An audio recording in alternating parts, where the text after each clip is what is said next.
Diddle, diddle, die. Yay, diddle, diddle, diddle, diddle, diddle, die. Hey, die, diddle, die. Diddle, diddle, die. Diddle, die, die, die, die, die, die, dum. Hey. Diddle, die, diddle, die. Yay, die, die, die, dum. Yay, diddle, die, diddle, diddle, dum. Oh, shalom, shalom, my friends, shalom, my enemies. This is your old pal, Rabbi Sol Solomon, founder and spiritual leader of Temple Sons of Bitches in Great Neck, New York. And I am thrilled and delighted to be talking theater. You know, I have done some theater myself. I did a show called Shalom Damn It, An Evening with Me, that we did off Broadway a few years ago. It was brilliant. It was genius. What's beyond genius? It was super genius. Anywho, it's a one-person show. Someone who knows quite a lot about that is our guest in the neighborhood. His name is Ronald Rand, because not only has he been doing a show about Harold Clurman for the past 25 years, but he's just written a book called Solo Transformation on Stage, all about what it takes to put on one-man shows with all these interviews of very famous people who've done that. So, ladies and gentlemen, won't you please welcome to the neighborhood on this Shabbos, Ronald, who has to unmute his mic, Ronald Rand. Shalom, Ronald. Well, you still have to unmute your mic. Let's unmute that thing. You can ask. I am doing that as we speak. Second. There we go. How's that? That's much better. Hey, there we go. Shalom. Happy New Year. Good morning to you. How is your Shabbos going? Well, wonderful, wonderful to see you. Happy New Year, and I'm so grateful and thankful for you having me on your show. I've watched it for many years, and there's nothing like it on the planet. That's the given truth. That should be on my tombstone. There's nothing like it on the planet. There's this. But Shalom, you look so cheery. Well, you must be cheery because you got a new book coming out, and this is. I did. Yes. So I'm very excited about it. What was the impetus to create? Because you've got the newspaper, The Soul of the American Actor. You've written books about acting. Why particularly a solo, or a book about solos? Well, I've been touring for the past 20 years in my own show, as Let It Be Art. And of course, I had no idea that I would ever write a book about this at this moment. But here we were sequestered, and I was shut down for 18 months, and I couldn't perform. So I had just sounds like me in the bedroom, but you know, I'm sorry. Kidding. I had just performed the show in Alabama, and it was the last performance, in a sense. Hold on. Theater. Just one sec. You're frozen Yes. there for a moment. We're having a little bit of a Zoom issue. Okay, now you're good. Wait, don't go away. Okay. You're here. You're good. Okay, I promise. So you're in Well, Alabama, where Yes. all the elephants need dentists because the Tuscaloosa. But I don't know what that means. How did it go in Alabama? Well, great. We had a full house, standing ovation. It was marvelous, and nobody wanted to leave at the end of the show. It was just incredible. And of course, after that, everything was down. And there Well, that I was back in March. You did in March of 2020. back at the end of February, actually. Yeah, a year and a half ago, more than that. And so I decided that I wasn't going to go back to New York City at that moment. And so I was down here in Alabama. And I was with my beautiful girlfriend, whom I love with, Martha Carpenter. This is her beautiful studio behind me. Yeah, So, wow. wow. Yeah, you can see some of her magnificent paintings up there. She's one of the nice premier place artists of America. So so here I am, and I was thinking to myself, if I can't travel and I can't teach, because I also had a workshop plan, and I thought, well, what better way than to put down my ideas and maybe share about what has happened and how I've made my dreams come true to help others make their dreams come true. Now, see, this is where we're different because everybody puts down my ideas. So, unfortunate. So what, there have been millions and millions of books about the theater. What does your book about solo transformation on stage add to the knowledge of the canon? Sure. Well, actually, there's not that many books about doing a one-person show and solo performance. There's only less than 10, or maybe even 7 or 8. So I thought, well, there is no book out there that actually a solo Uh-oh. it for 20 years, who wrote their own show and also has had the experience of performing in 25 countries, in 20 states. I represented the United States in the World Theater Olympics, and I've been Wait a able minute. to Stop, perform. stop, Yes, stop, yes, stop. yes, The yes. what? The world, there's a World Theater Olympics? What the hell is that? I've never Well, heard of this. the Theater Olympics is the same exactly as the regular Olympics, and it's done every year for the past 10, 12 years, all over. They pick a city around the world. I happen to be in India, in New Delhi, and they invite artists from 60, 70 countries to come and participate. And I actually performed in New Delhi, and then I flew all the way down to Kerala to perform in their theater down there. And That's, so they, again, this is where we're different because yeah, I was in New Delhi on Friday. It was Grossburgers down on 15th Street. Kosher style. It's not really kosher. So I mean, how come nobody, with all due respect, nobody has heard of the Theater Olympics? Why are they keeping well, everybody's heard of the Olympics? How is this a secret? Why are they not spreading the word? Every theater person should know about it. Well, I think in the theater, or probably those who do know about it, know about it. I think if you have a solo show or if you're performing with the theater ensemble touring around the world, you know about it.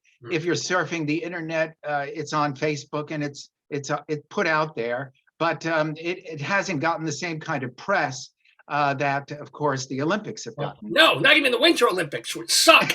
But Well, it's probably because we don't have the sponsors and that kind of thing. But it so was you were in, doing the Harold Clurman thing at the. Oh, thank you very much. I did it at the Theater Olympics twice. I did it at the Kamani Auditorium in New Delhi, which is their most prestigious auditorium. Again, I have to say, to a standing ovation, it was magnificent. And because we have audiences who are young, who are more mature, and it doesn't matter. Once they meet Harold Clurman, and even if they've never ever heard of him, they are just blown away by his dynamic personality, and they don't want to leave the theater. And it's the same everywhere I've traveled. What of all the different subjects that people make shows about, and everybody does bio shows on this program. I have interviewed a woman doing Fanny Bryce. I've interviewed a woman doing Betty Davis. So what Yes. was the draw to you 25 something years ago to Well, Harold Clurman? Well, Harold Clurman was one of my teachers, and I was very fortunate to study with him. I studied with Stella Adler for over 5 years, and she talked all about Harold Clurman. And when I was in the 7th and 8th grade, I read The Fervent Years. I read everything on the group theater because I was a theater, lover. I began acting when I was about 5, 6 years old. So I knew that I had to study with Stella Adler. And then when I heard Harold Clurman was teaching, I had to study with him. But I had no idea that I would ever do a show and bring Harold Clurman to life. And so what happened is I began to, after I had studied with Stella and began to discover that Stella Adler had written in the introduction to The Fervent Years, if his legacy was lost, it would be one of the greatest catastrophes in the world. And nobody really knew that much about Clurman, except for us in the theater, because he was the elder statesman of the American theater and the theatrical conscience of the theater for 50 years. However, he was not Lee Strasberg and he was not Stella Adler, and he was extremely flamboyant. So I started writing a full-length play called The Group, about the group theater.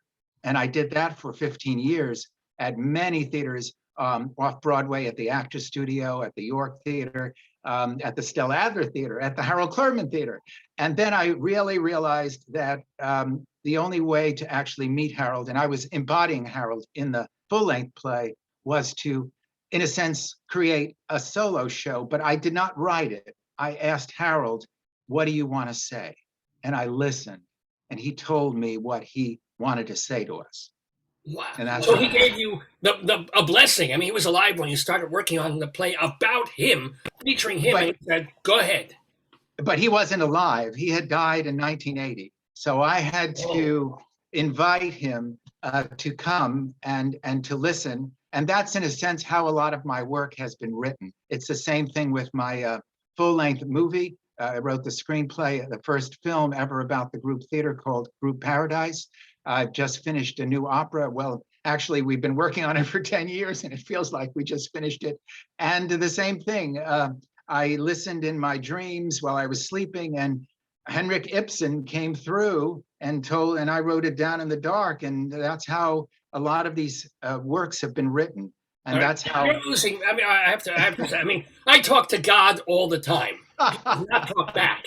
And if he did talk, it would be just a flurry of invective. But so this is getting like you dream and you remember dreams, but it's just a dream. You're not actually having weird psychotic conversations. Well, you are hearing words, and you're writing them down in the dark because it's the only way to enter that other realm, to allow to connect. And I talk about this in my book, Solo Transformation on Stage. I talk about leaving yourself open to allow yourself to hear and to listen carefully to what, in a sense, whoever you're going to bring to life, what they want to say and what they need to say. And it's the same thing with Clurman, what he has to say at this moment and what he's been saying for 20 years in my show.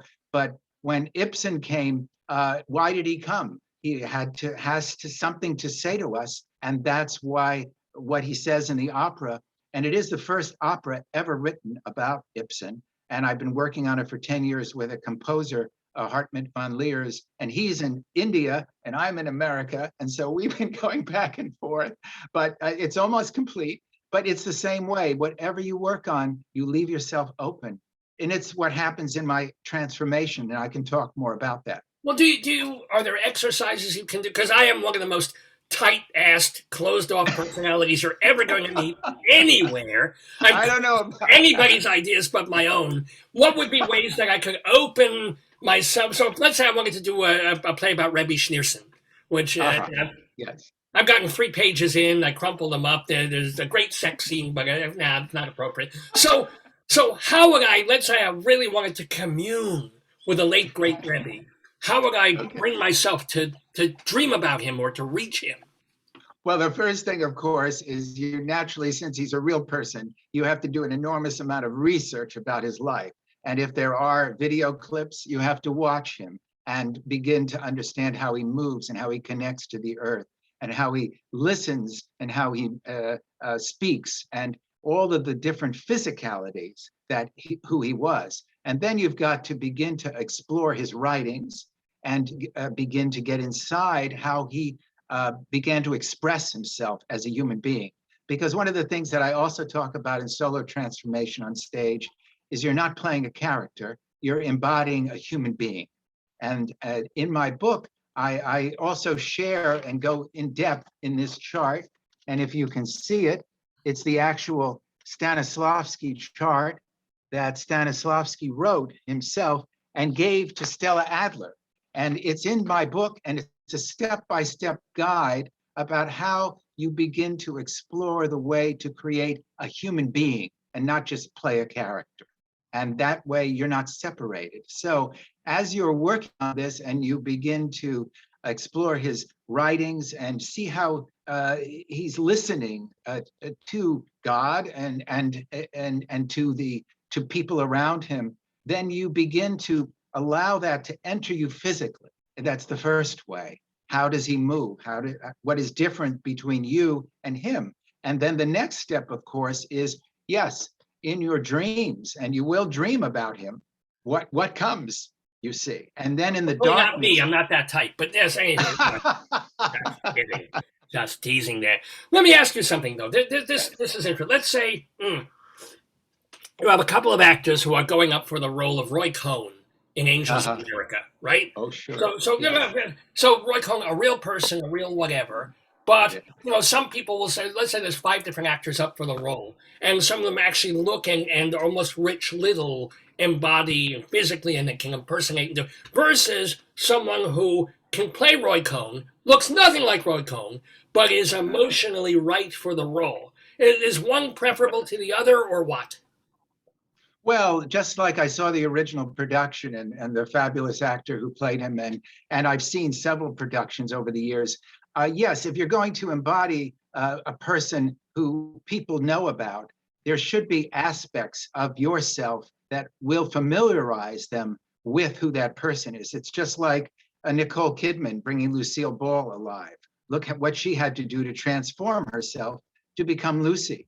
I mean, there is certain things we as an audience expect to see. So you're not going to cast somebody who's 6'4" to play Roy Cohn because he was not that tall. So it won't exactly look like him, and people will go, that's not Roy Cohn, it's somebody looking or acting like him. No, but you're also doing there's an off-Broadway show called Nixon's Nixon, right? Yes. So you got Richard Nixon and Henry Kissinger. How Nixon-y does Nixon have to be? How Henry Kissinger does Henry Kissinger have to? I mean, or can you just kind of do a little bit, but more importantly is getting the story across and getting their dynamic of their relationship across? Well, when I was growing up in Miami in Coral Gables, one of the things I did end up doing was doing stand-up, and I did a lot of impressions. And Nixon was one of them. There's no question about it. And when I did Richard Nixon, I understood what kind of a man he was. And so I began to embody him and do him in my, stand-up routines. But to bring him on stage, it's part of a play. You're always going back to what the playwright is expressing in the directions, what the director's vision is, and all of that has to come together for the production. So it really encompasses the vision of the whole play. And when you're going to bring that to the audience, they have to see the play come to life. And so you do have to find someone. I know when Nixon's Nixon was done, and I saw, of course, Frank Langella play Nixon on Broadway and in the movie, he, of course, transformed himself. And you still knew it was Frank, but you knew it was Nixon. And that happens. When I embody Harold Clurman, I go through a 2.5-hour transformation in what I call the creation room. It's not a dressing room. It's actually a place where creation comes. And during the makeup, I'm getting into his clothing, I don't wear costumes, I wear his clothing. And I actually have a cape that is an exact duplicate of the cape he wore that was given to me by someone who went to the theater with him night after night on Broadway. And so when I get into his clothing and begin to do his makeup, for want of a better phrase, Clurman comes. And I can't describe it any other way than saying he enters me. And I allow myself to be a vessel and I embody him so that he comes and I'm not, me anymore. All right, but just from practicality, 2.5 hours to get quote unquote, how do you then do a Saturday where you have a 2:00 and an 8:00? I mean, do you literally get to the theater at 11 a.m., you become him at 2:00, and then you do it, and then go have dinner, and then you get back at 6:30 for an 8:00 show, and take another 2.5. Well, not even, but yes. The diet and everything that I do in between, and everything that it takes, is absolutely essential. I have to allow myself the time, just as I did to prepare for Dave Lefkowitz in front of me. Dave Lefkowitz is not in front of you. I'm Rabbi Sol Solomon. Should have prepared a little bit more so you would know that. Right, rather easy preparation. I introduced myself at the beginning of the segment. I said, "Hello, Rabbi Solomon." He went through an extraordinary transformation. It's true. You can never. The rabbi is here. The rabbi is. But it's true. I have to do that.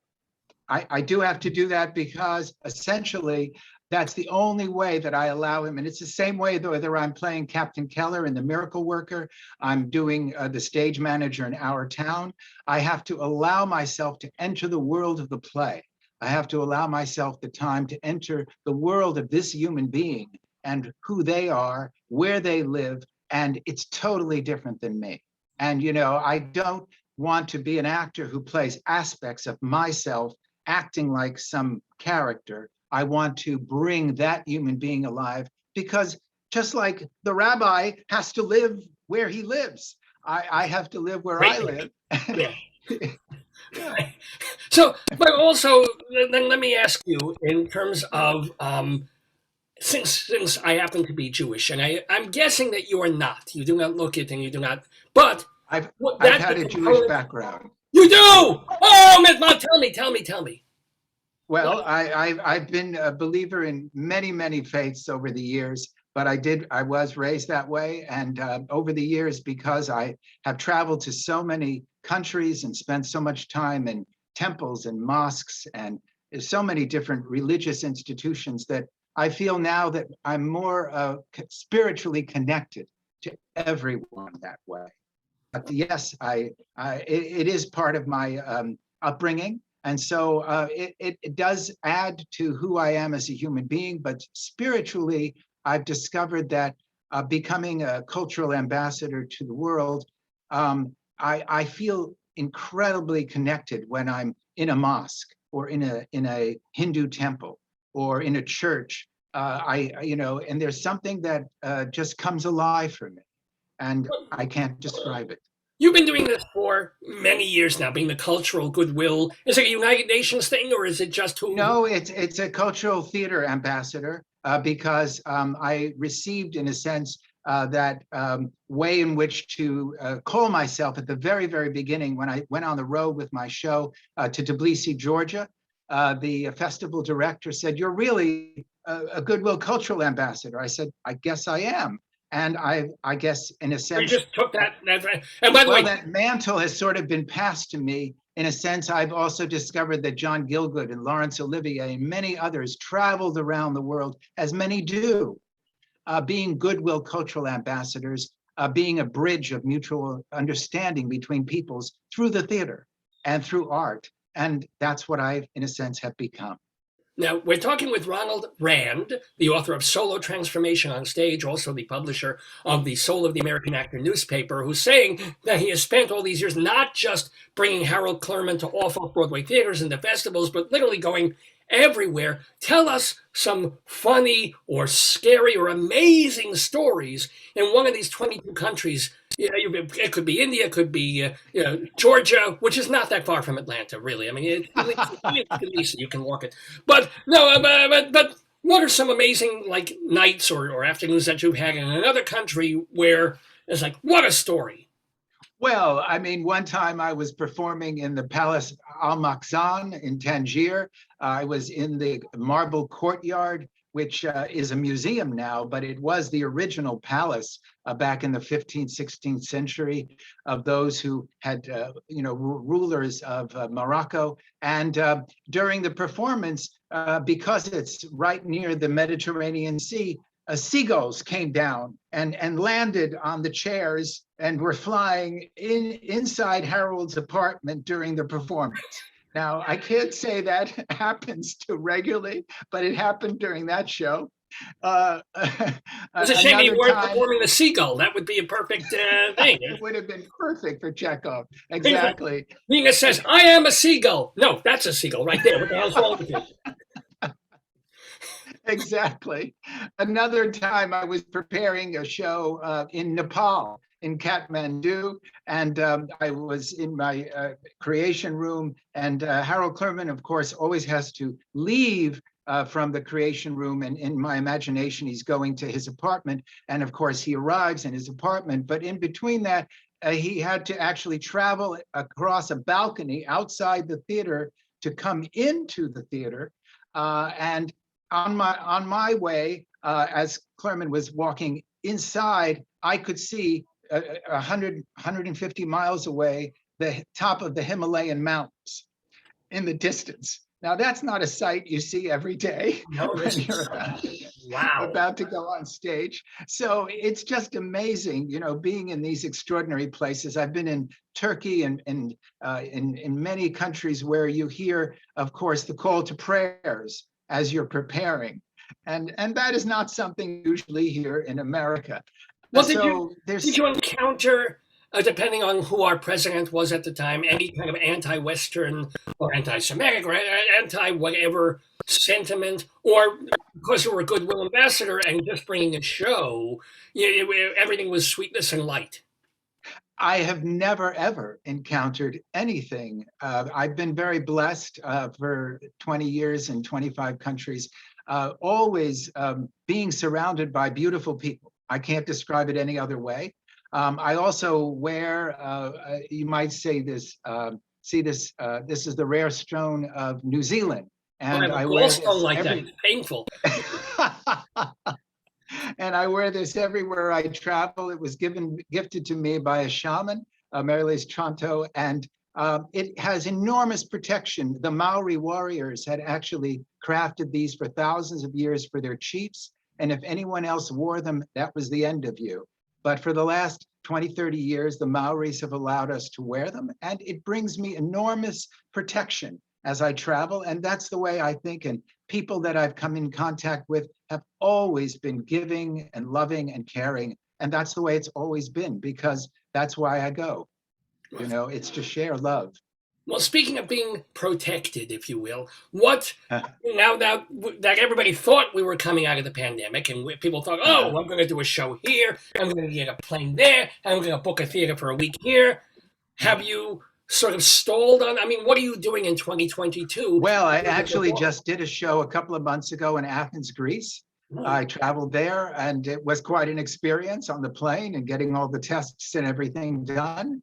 But we were wearing masks for the most part in the workshops. And I went there. Of course, Harold Clurman wasn't wearing a mask doing a show, but a lot of the students and the people in the audience were. He has a cigar. It's going to be a little difficult to kind of like, exactly. Yeah, right.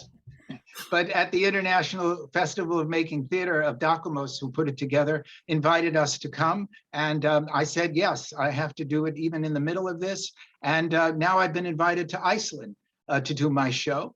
And I'll be going to the Acting Alone Festival there. So it is important, even in the midst of this, to continue to share, just like we're trying to do on Broadway and around the world, the great art of live theater. We have to.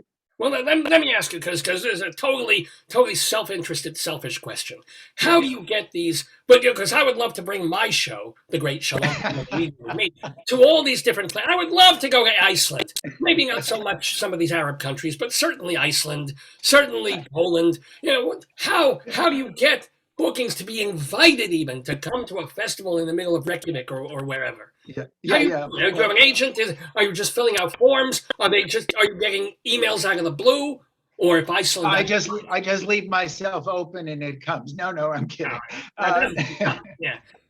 No, it's a lot of hard work. And over the years, I've spent countless hours, of course, surfing and finding festivals that would be conducive to what I do, solo festivals. Putting your ear to the grindstone. You also have to spend, I'm a sponsored project of NYFA, the New York Foundation of the Arts, which allows me to be able to accept contributions from foundations, individuals, which is a very important part of having a show and maintaining it, unless you're independently wealthy and you can travel whenever you want.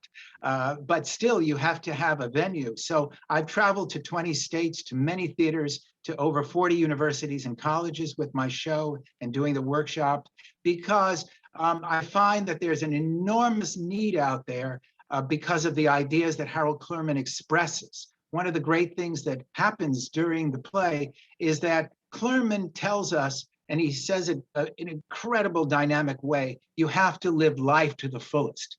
It's up to you how you shape your daily life. He's giving us the story not only of his life, but of the American theater. And then during the show, you get to meet people like Lee Strasberg and Stella Adler and Stanislavski, and even Jackie Kennedy Onassis and Katharine Hepburn. So they have this incredible journey, and this brings to life what the American theater is and can be and has been. Now, wait a minute. In the show, do you do an imitation or a present of Katharine Hepburn? Do with the neck waddle and the like this or what?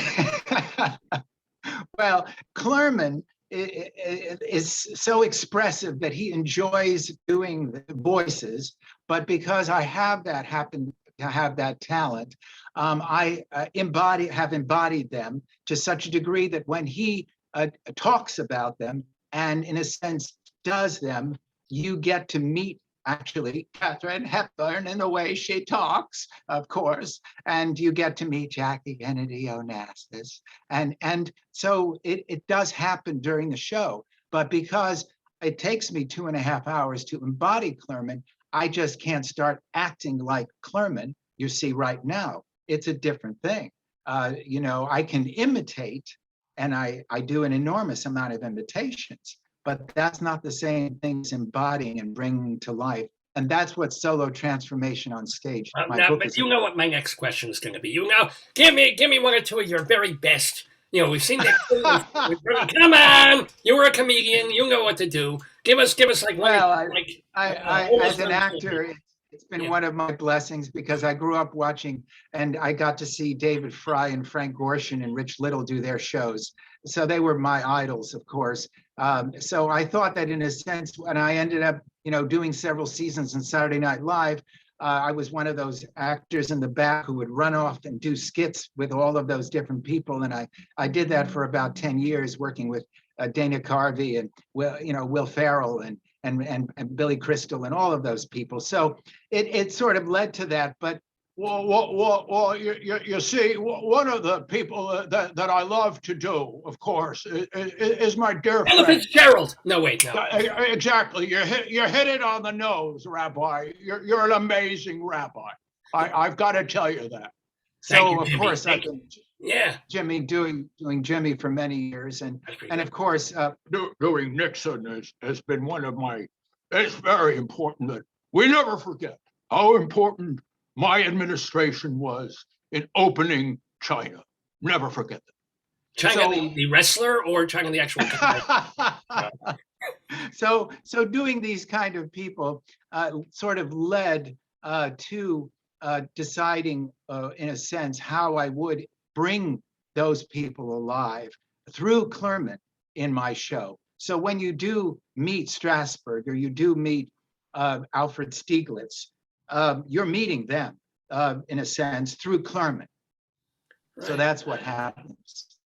So let me also ask Ronald Rand. Well, before we have you stay for the quiz that Dave led with Vicky Quaddy, an actress from Chicago, as well as David Stewart, who was the former president of the drama. I know David very well. And Leslie Hoban Blake, who was a director. Sure. I want to ever perform with or for. I'm a member of the drama desk, and I was a voting member for many years, going to hundreds of shows. So I know Leslie and David very, very well over the years. And it'll be old home week when exactly. Just a few minutes.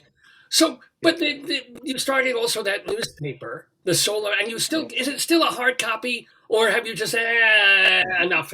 People want to read it online. What? I do a hard copy, and I mail it out to subscribers all across the world and across America. And at www.soulamericanactor is, of course, the online version. And so I've been doing it for 23 years. It's the only newspaper in America that's dedicated to the art and craft of the actor and the soul, and of course, to all the arts. So in it, you find not only actors and directors and playwrights, but choreographers, singers, dancers, musicians, painters, artists, every aspect, so it's important that we understand that we're a community. And because I just wanted to share this photo with you, this is, of course, Harold. Right. And this is who, and you can see the difference between what he looks like and what I look like. Bringing a 79-year-old Harold Clurman to life is quite an undertaking, but it's when you were in you started doing this 25 years ago, it was more of an undertaking then. Right now, a little less makeup, you start that's which is nice. How do you have such good hair? I don't understand this. I don't know. Look, nothing. Damn it. I guess it's good genes. What can I say? I have to wear the black pants. Doing the Soul of the American Actor newspaper became a labor of love. And I've done over 1,500 interviews over the years. And it's been extraordinary. Yeah. Hold on. Yes. Favorite, yes. One or two of your absolute favorite, most mind-blowing interviews that you ever did. Well, I mean, going off the track a little bit, I did do my first book, Acting Teachers of America, and I interviewed Sidney Poitier, which was pretty extraordinary. And in the book is also Gene Hackman and William Hurt and people like that. But in the newspaper, I've also interviewed Elie Wiesel, which was pretty incredible. But Sir Derek Walcott, Jeffrey Holder, I mean, these people have changed my life, because everything that I hear from them have also transformed me. When I was in high school, one of the first interviews I did was with Eartha Kitt. And after I saw her show, she invited me to her hotel room to talk about choosing a life in the theater, because I met her and I told her I'm an actor and I want to do that. And so she said to me, you follow your dreams, you can do and be anything you want. And so it was one of the greatest interviews I had. And it was before even the Soul of the American Actor. No, but oh, I'm so happy. That's great. Eartha Kitt. I mean, I wonder when she invited you to your hotel room, did you think, maybe she thought you were gay? I don't know. No, here I was, a young acting student, and I thought I was just overwhelmed by her taking the time to say, let me talk about what it means to be a performance artist, and let me tell you what happened in my career to me.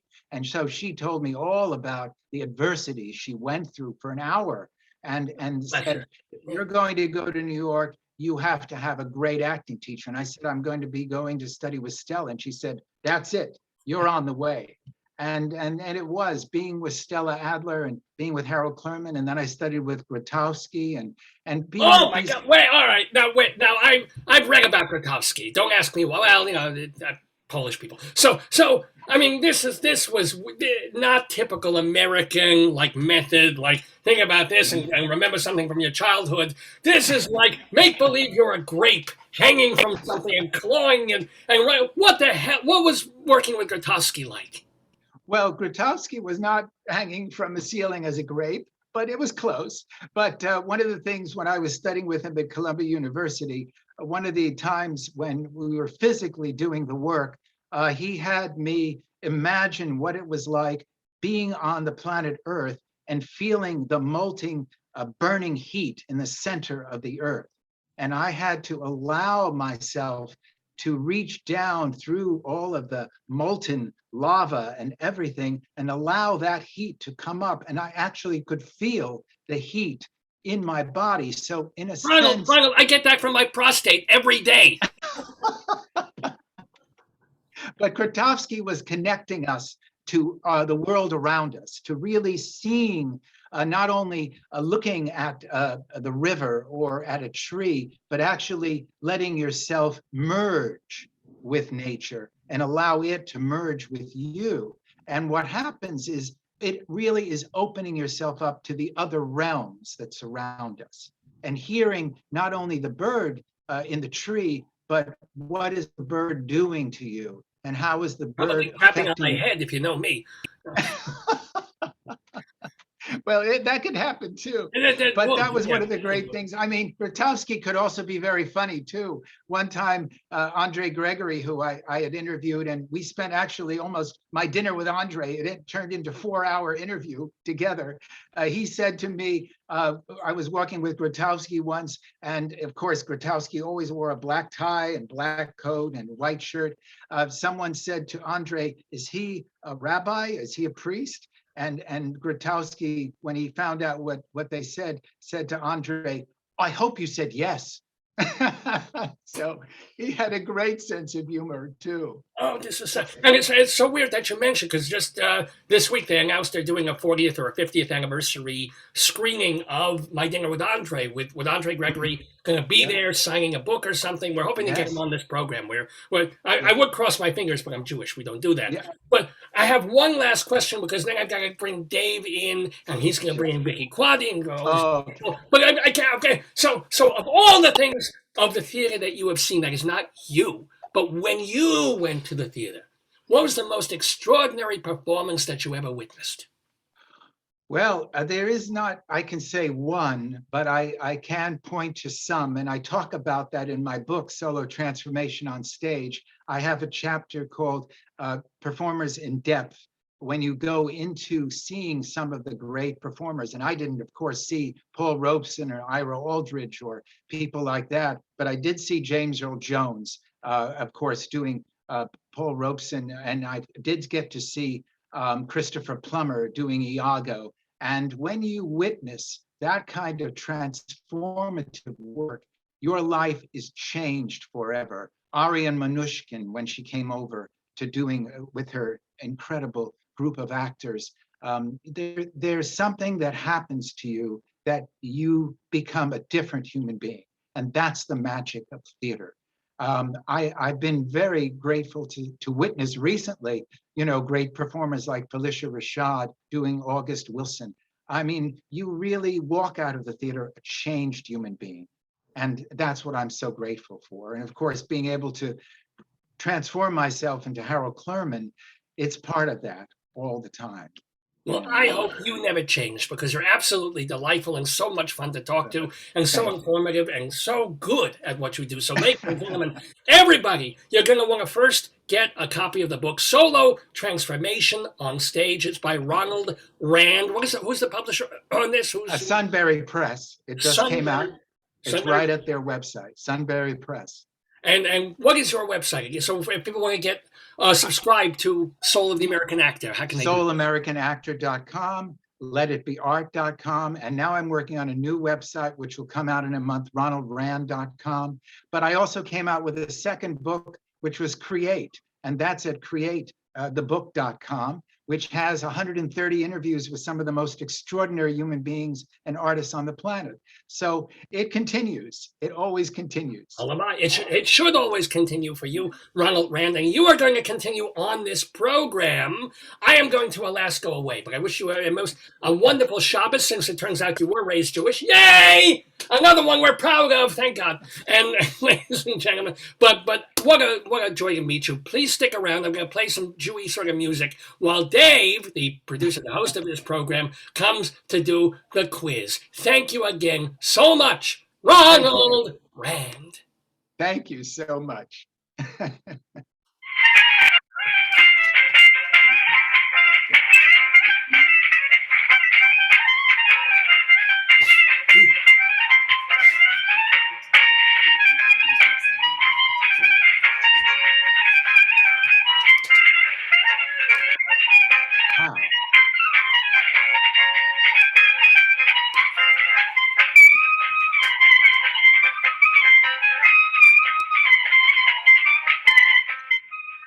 There's the rabbi's music there, some klezmer, as we bring on 4 of the 5, fingers crossed, guests who will be playing our Today, Yesterday quiz. By the way, I'm Dave Lefkowitz. I'm the host of this program. It's called Dave's Gone By. We're doing our 829th episode of the show. We're calling it Rand Total, in honor of our delightful guest. I love listening to that interview with Rabbi Sol, Ronald Rand. Ronald, won't you please welcome some of our regular contestants on the program. We have with us Vicky Quaddy, the co-creator of Late Night Catechism out in Chicago. I assume you've seen that at some point.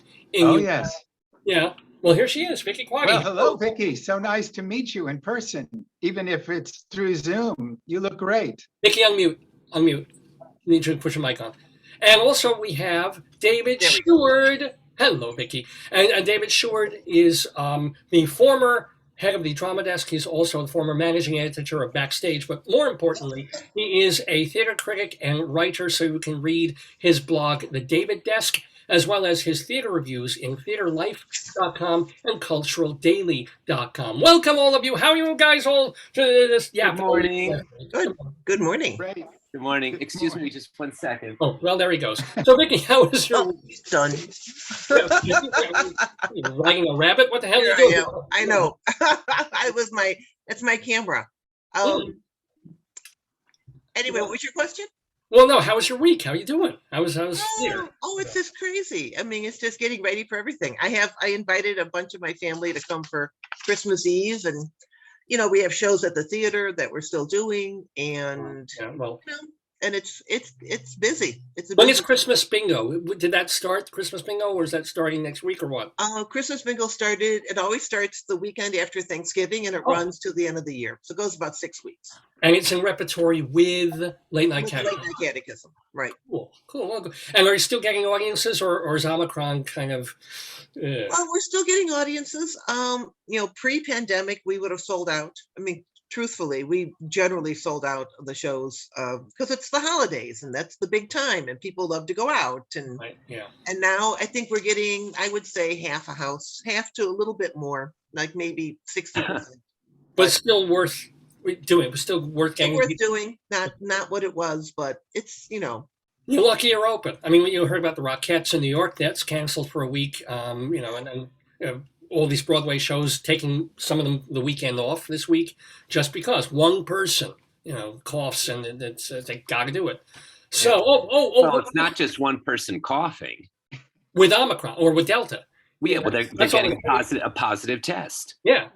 I mean, it doesn't mean that they're lying sick in the hospital. It just means like, they tested, and then. Well, that's what you got to do. You have an even number of people. Well, it isn't even. I'm the host, so you have 2 on 2.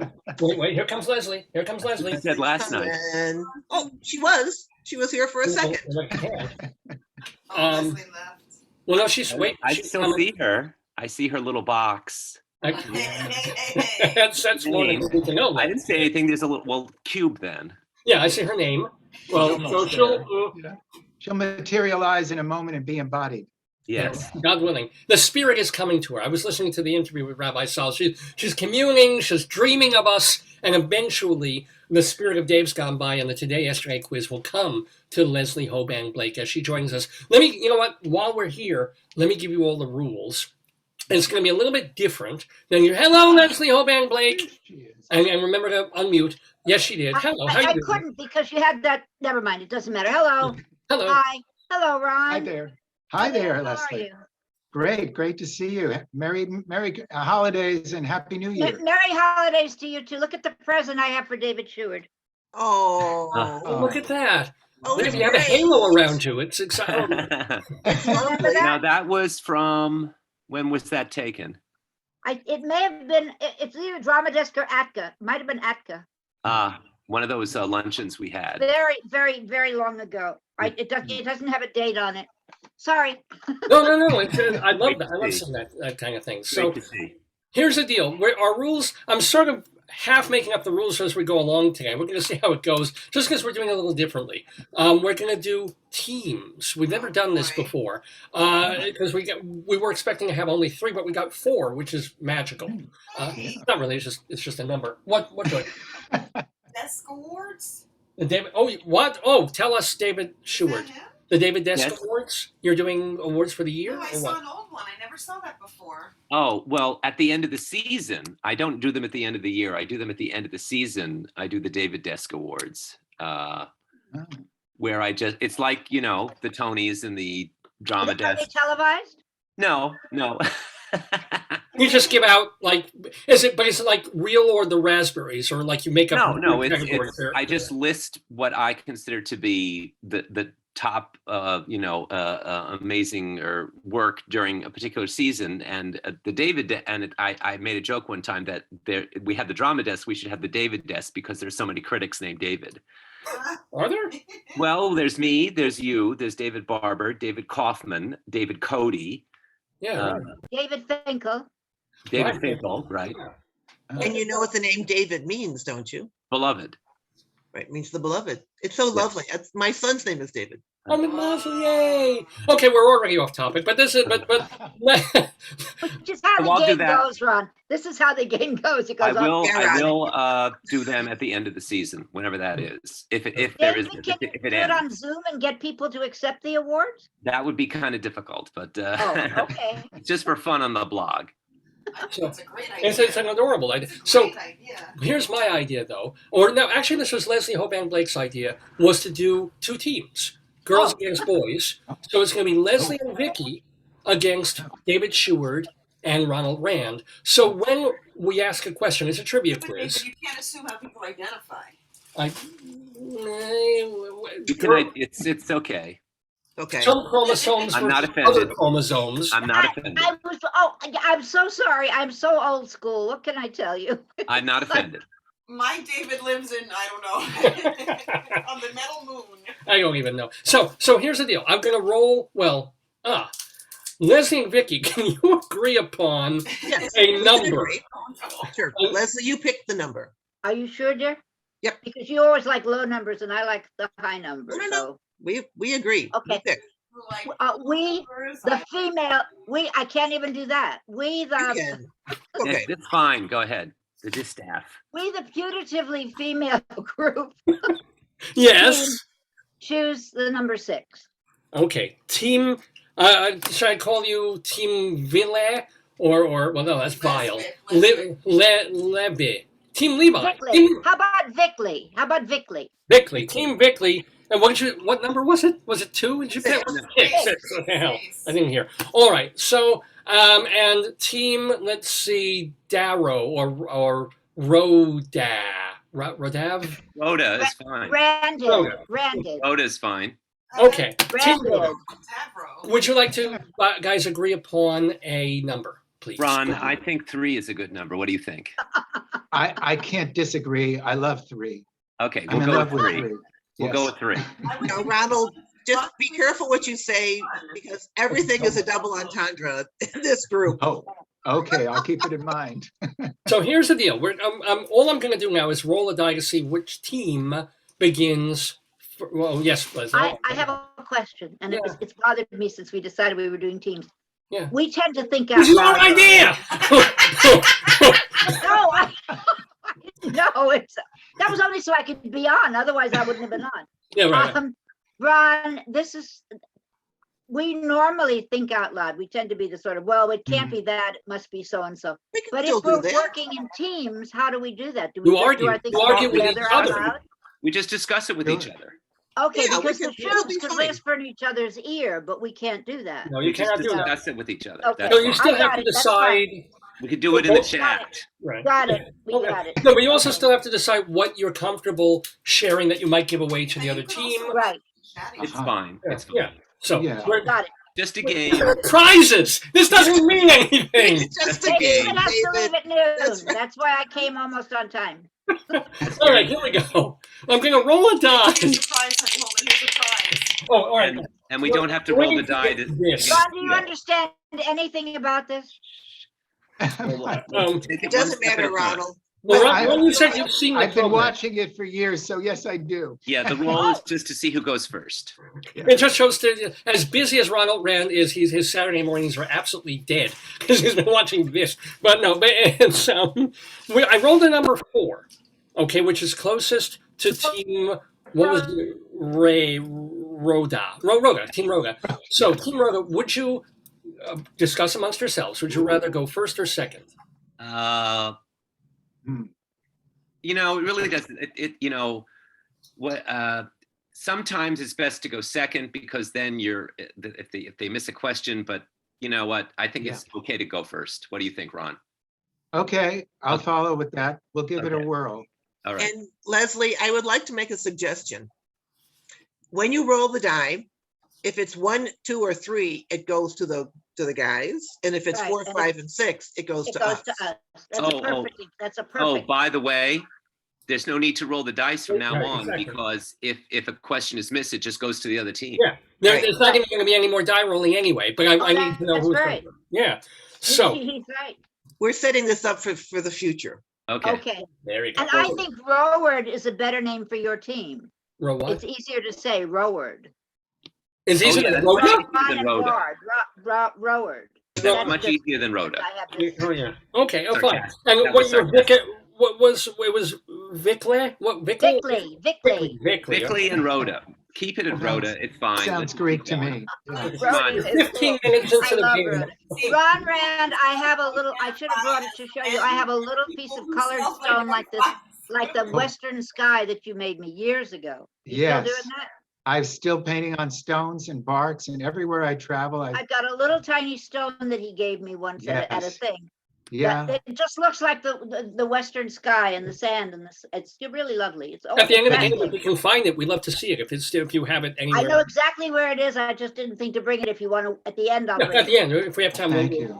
Okay. Yeah, I would love to see. I keep posting my new photos on Facebook, and I love doing colors. Yes, absolutely. Thank you so Yay. much. Okay. So here's the game. It's called Today, Yesterday Trivia Quiz. Each question is worth 2 points. Most of the questions have to do with things that happened in the world. Things that happened, well, in history on this date. It's December 18th, 2021. However, there have been many, many December 18th before. These are things that happened on those dates. And of course, most of the time the questions have absolutely nothing to do with their springboards anyway. So are you guys ready? Or are you folks who identify as men ready? Because you're going first. Yes. Yes, yes, there we go. Yes. Yes, I'm ready. I like that, Ron. That's good. We're The ready. deep We're throat. ready. Yes, the deep voice. Not deep throat. First question is the year 1867. Okay. You've heard of the Amityville Horror, but do you know about the Angola Horror? On this date, the last coach of the Buffalo-bound New York Express train derailed and plunged off a bridge just past the village of Angola in far western New York State. To commemorate the tragedy, Oh God. which of these is true about the African Republic of Angola? Okay. A, one of True. these is true. Okay. A, the country's median age, the halfway point between younger and older, is 19. B, the currency of Angola is called the Kwanza. C, the colors of the Angolan flag are green, white, and black. Or D, the giant sable antelope, the national symbol of Angola, was completely wiped out by the Angolan Civil War and is now extinct. Which of these is true? Okay. Oh, which of them is true? Which is true. So it's the median age is 19. Mhm. The currency is called the Kwanza. The flag is green, white, and black. The national sable was wiped out. And extinct. What do you think, Ron? They all sound like they could be true. They all sound true. Yeah, it's true. Boy, but I tend to think the third one with the three colors might be true. Okay. I think that the currency one, I think that's false. Mhm. I think that's a different country. But or David may just have said, I'm going to stick the word Kwanzaa in here to see if they, and it could be the median age could be 19, but okay. So I'll go. Okay, so so C, you agree? So Do you think so? yeah, I think so. Let's go with C. Okay. So C is true. The colors of the Angolan flag are green, white, and black. Is that your final answer? Yes. Yes. 3 cheers for the red, white, and green. I'm afraid that is the incorrect answer. So we have a steal opportunity from Vicky Quaggy and Leslie Hoban Blake. Son of a- So I'm thinking, Vicky, that the average age of 19 might be true because of the war having killed off all the adults. Exactly. That's what I was thinking. Because Yeah, Africa Kwanzaa is a is very a young little country, too on. or young Kwanzaa's a little nation. too on the money for me because I don't think they would have put a holiday whose name is money, although God only knows. And then the last question about the antelope. I think it's between the antelope and the age. What do you think? I think it's the age because Angola has lost so many people. So I think that's probably true. Okay, I'll go with that. I'm equal between the two. So you're saying the true one is that the median Median age. is 19. Yes. Yeah. Final answer. Yeah. Yeah. Why can't I be a teenager who's dead? No, that is not. No, we got no points on this one. Here's the all the real facts about all of these.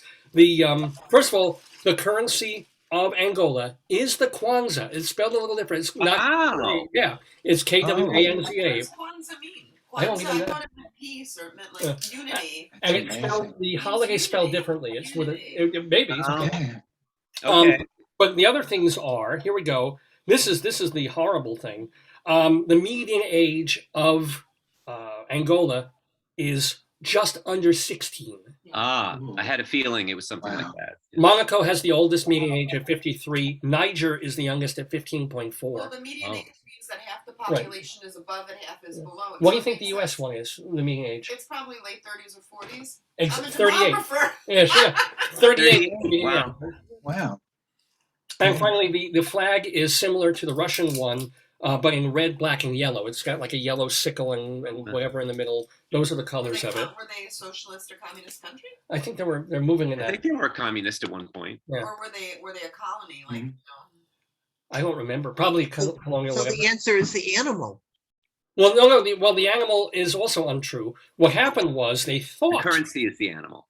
Oh, The currency. The currency is the Currency. animal. Yeah. The currency is the I answer. got it. I The understood. stable It's the antelope currency. was nearly wiped out, but then they found some herds, and so it's not completely extinct. It's Like still, the manatee. yeah. So there you go. We Amazing. don't have any points yet. Everybody is still That's tied it. up. We have the next question, and this goes to, what was that, Leslie? Oh, I Leslie, can't hear you. Leslie, you got muted. Leslie, you got You're muted. Do this, David. Do this. Oh. Mute. Was that guys? I don't know what happened. I There have she no is. idea. Okay. All right. Okay, we have our next Okay. question. I see how the team works. That's what I was saying. And so far, it's working fine. We're one question in. We're doing all right. We're surviving. Here we go. You did Oh. it right. Oh, Leslie and Vicky, you've done this before. This is a different kind of a question. This is 3 clues in the news. Oh, boy. We've been doing these recently. So this is not like this in history. This is the one where I give you 3 words that are related to the word that we are looking for. They're not related to each other. So it could be word blank or blank word, like, if we're looking for potato, couch, potato, vegetables, potato, sweet, potato. Here are the words. Are you guys ready? And Yes. you're muted again. I don't know why, but Leslie, you're muted again.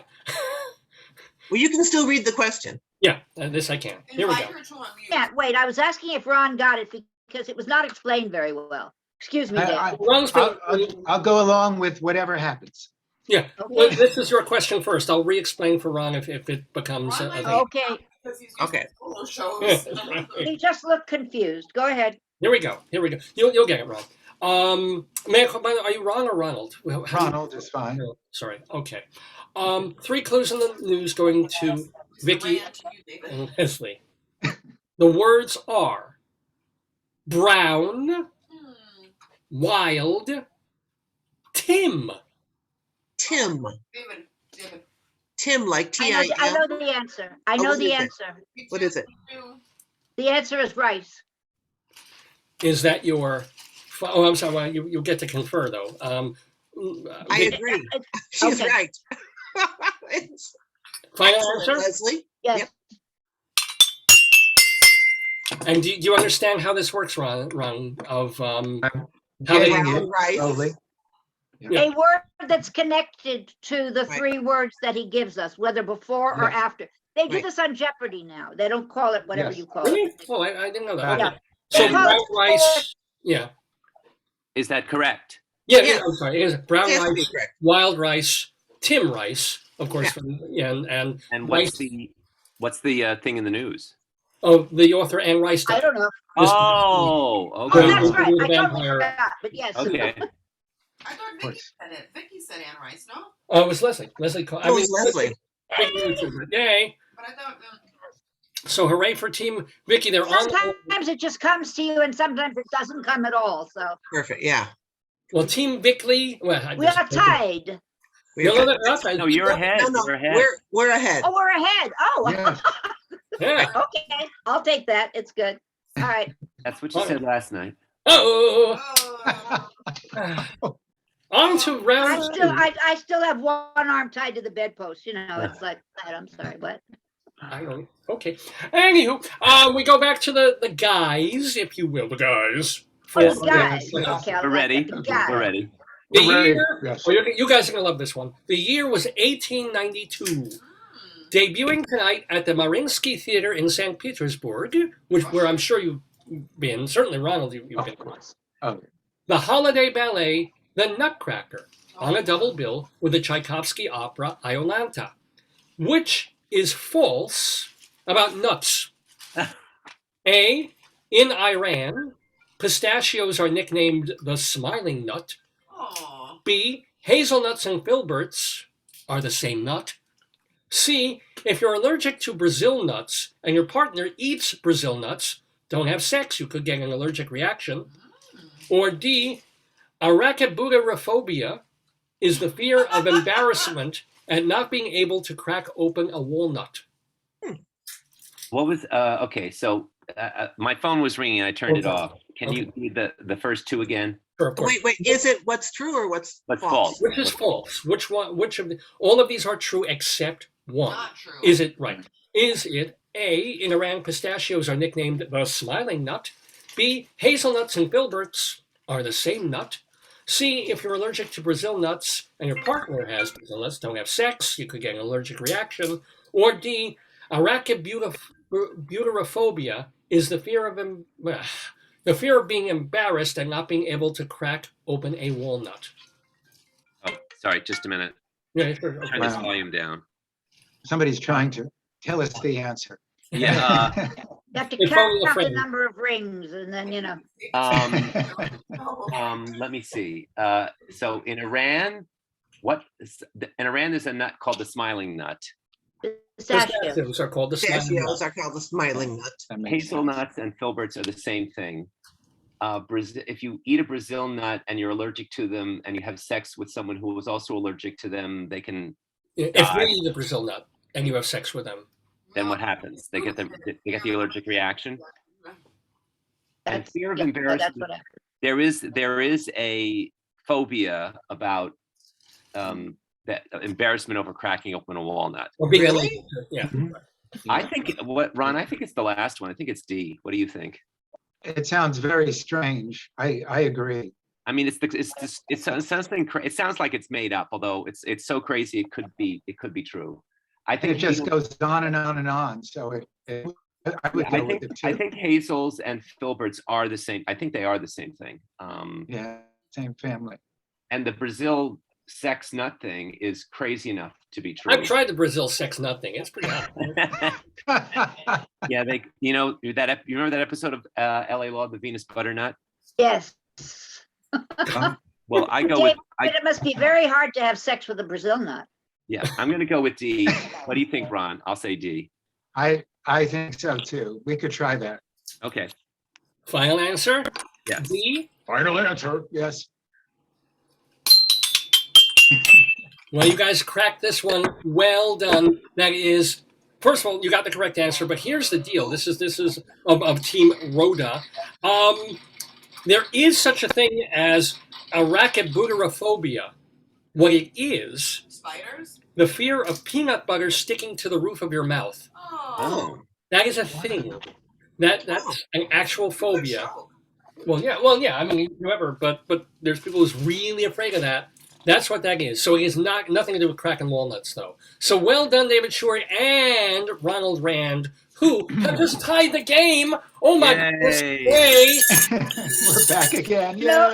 Yay. When you go to some stores, they have peanut butter, and then underneath it they have a raccadoo, whatever. So that's it. That's peanut. Is the French. That's how you know that that's not a walnut. I was just trying to. Never mind. I've I seen find that. that The interesting. first, Lester. I've seen the first part of the name of that disease. Oh, that so you're talking rack. about. Well, wouldn't a rack be spiders? No, Yeah. yeah, but that's different. That's arachnophobia, and it's Right. spelled differently. Oh, maybe. Anywho, well, I guess you're between a rock and a hard place. But let's go on to our next question, ladies and gentlemen, in our Today Yesterday quiz. But here's the deal now. Now, Team Victory can break the knot here because they get the next question. This is our fourth question in the quiz. It is another multiple choice. So are you all ready? Ready. Here we go. The year again, same day, 1892. Premiering today in Vienna is the eighth and final symphony by Austrian composer Anton Bruckner. By all accounts, he was an odd chap. So odd that all of these are true about him except one. Which of these is false about Bruckner? A. Bruckner never married, but he made marriage proposals all his life to teenage girls. B. In his teaching room, Bruckner kept a photo of his mother, taken after she was already dead. C. Bruckner lost his eyeglass when he leaned over and it fell into Beethoven's coffin. Or D. Sound effects by Joyce. D. Bruckner nicknamed his first symphony A Loud Groan from Hell. Oh, nice. All of these are true, except Except for one. one. The one about the eyeglass sounds like an episode in a sitcom. Yeah. Curb Your Enthusiasm. Yeah, Monsters. that wacky Bruckner. You know what though? It might be that the eyeglasses fell in, but it was not. It was a different person. Yeah. A different. What are you thinking, Leslie? Well, I think in the time that we're talking about, you proposing to teenagers was quite appropriate. Yeah. So I mean, they got married. I mean, it wasn't that much different from Romeo and Juliet's time. Maybe they were like 16 instead of Right. 14. But I don't think that was outrageous for him to have done that. Since he never married, they obviously all turned him down. If D is true, then B would be true. If the cry from what was the last one? What was that one? Bruckner nicknamed his first symphony "A Loud Groan from Hell." Yeah, if that was his sense of humor, a loud groan from hell, I would think that the picture of a dead mother would probably be appropriate as well. I agree with you that somebody's eyeglass. You mean a monocle, right? Or you mean total eyeglasses?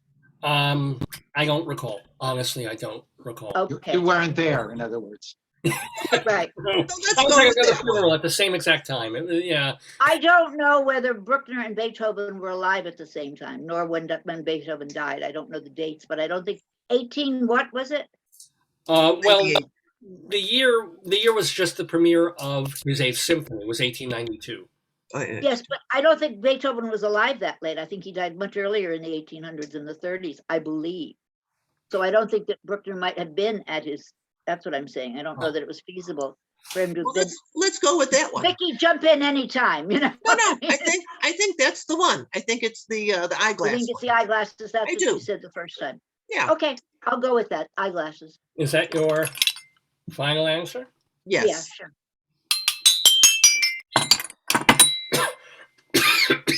Take some tea. Take some tea. No, sorry, I'm coughing. This is.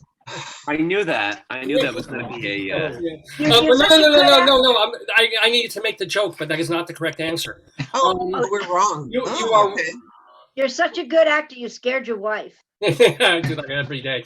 So, but here's the thing, Leslie. You are right that they were not contemporaries, but they dug up Beethoven Oh. and Bruckner. Just so he could drop his eyeglasses in there. All right. Not only that, but and I'm not giving away the rest of the questions. Don't skip until they have Okay. the second. I'll tell you the whole story Okay. about this You after. have to give the second. All right. you All right. wrote Oh, it's which of these is false or which of these is true? which of these Oh. is false. False. Okay, so False. he never married. So he never married. But he kept making them. He proposed to a bunch of teenage girls. Mhm. That sounds. He kept a photo of his dead mother in his study, or his one of his things was called "A Loud Groan from Hell," Yes, Yeah. which is why I nicknamed this show actually. But which I think is actually I think that's the next Broadway musical. It's gonna be scary. Two Yeah. exclamation points, not Yeah, one. I think that's Andrew Lloyd Webber's next piece. oh, No, I bet you. A loud groan from hell. I'm going to Yeah, kick your it ass works. with some pitchforks. Okay, let's see.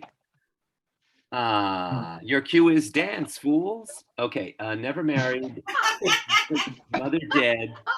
What do you think, Ron? Which of those do you think is? Well, the last one has me on the fence, honestly. Which one are you thinking about? Well, I agree with Leslie that it's probably true that he never met. It's probably true about him proposing to a Yeah. bunch of teenage girls. Yeah. And it's possible that he kept a photo of his dead mother. So I think now it doesn't matter that the last answer was also D. So I think it's a loud groan from hell. I think so too. Okay. All right. So we'll say D. final answer. Yes. Yes. Yeah. You're right. That was my loud groan from hell. That was absolutely yeah. Well done. Team Rhoda moves in front with 4 points. But Okay, Vicky, we got to snap our No, bras on this we one. gotta and Tell get us, going. tell us the history behind these answers. here's the Bruckner trivia. He was a morbid weirdo. There's no question. But his first symphony was nicknamed the first official because he had two like early symphonies that weren't considered the canon. But the first official symphony was nicknamed Das kecke Beserl, or the cheeky brat. or more like his speed. Some people have translated the saucy maid, depending on the translation. So nothing like even though he was a morbid, etc. Was His he girlfriend atonal? Was he part of that atonal group? starting there, yeah, he was a bridge between sort of the Yeah, that's what I don't know that much about music, but I thought I knew that. Okay. well, he brooked no adversaries. Oh, I love it. Oh dear. I'm sorry about that. By the way, he did, as you said, it wasn't that pervy, Leslie. I mean, he would go after like 17-year-old girls, not like, Oh, Yeah. that makes all the difference. Oh, Yeah. yeah. it does. And Well, those those in that things- year, No, Yeah. back then. Back Yes, you're right. You're right. And by He the way, knows. when he was 71 years old, Oh no. he proposed to a 17-year-old chambermaid, and she turned him down. Why? Because she didn't want to convert to Catholicism. So she was up for it, but his religious beliefs got in the way. Jesus, Um, Hugh he was Hefner the did it all cheeky his one. life.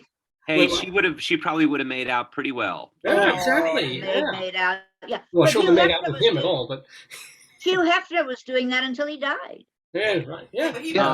But so there's no symphony called "A Loud Groan from Hell." No, that made that up completely. That's your symphony now. Um, Next Bruckner, That'll be and the the next musical. Yeah. sad thing about Bruckner is that, yes, he did keep that photo of his dead mom. He never had a photo of his mother alive. So that's the only photo he ever had of his mom. Well, photography Wow. probably wasn't very advanced, and Oh, Yeah. yes, it was. It was advanced with Brady in Also the Civil War. yeah. Actually, yeah, by 1890s, there was movies even oh, almost. Yeah. okay. That's not an excuse. Well, she They made it- could have died, and he could have dug her up and taken the photo. He believed. I'm sure he believed that they stole your soul or something. You know. Well, And no, but the photography of the death was very common. Was- Oh, in really? Victorian Yes, times. it was. Oh, Oh, yeah. yeah. maybe they dug up Beethoven and his mother on the same day and had a dual ceremony. Actually, you're on the right track with that, David Stewart. Beethoven did die years earlier. They dug him up for whatever reason, and Bruckner, and he did this for Schubert too. He was able to hold their skulls and and give them like a kiss before Did he he go, made them. alas, poor Brooke, alas, poor Schubert, Alas, I knew poor- it well. Did he do that? Yeah. He really Last did poor that. Ludwig. He wanted to figure out how Unbelievable. their Okay. really genius musical brains, Wow. maybe. Put his fingers in the eye holes and went bowling. I mean, Well, but he did, yeah.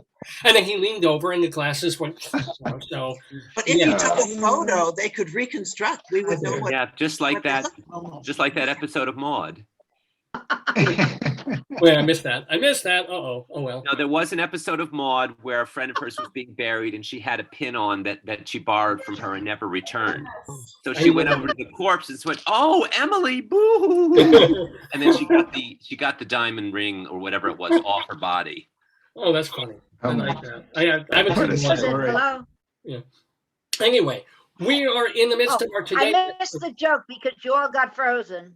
Oh, It says here, my internet connection is unstable, just like its No, mommy. your internet connection is fine. You're unstable, Leslie, but we all. I just said, just like its mommy. I was just recounting an episode of Maude where I she. remember that.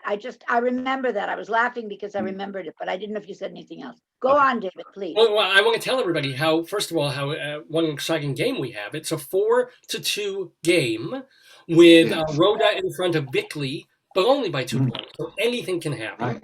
That's right. By the way, you're watching Dave's Gone By with me, Dave Lefkowitz, and our wonderful guests, Ronald Rand, David Stewart, Vicky Quaggy, Leslie Hoban Blake. We're all playing the Today, Yesterday trivia quiz on this Saturday, December 18th, 2021.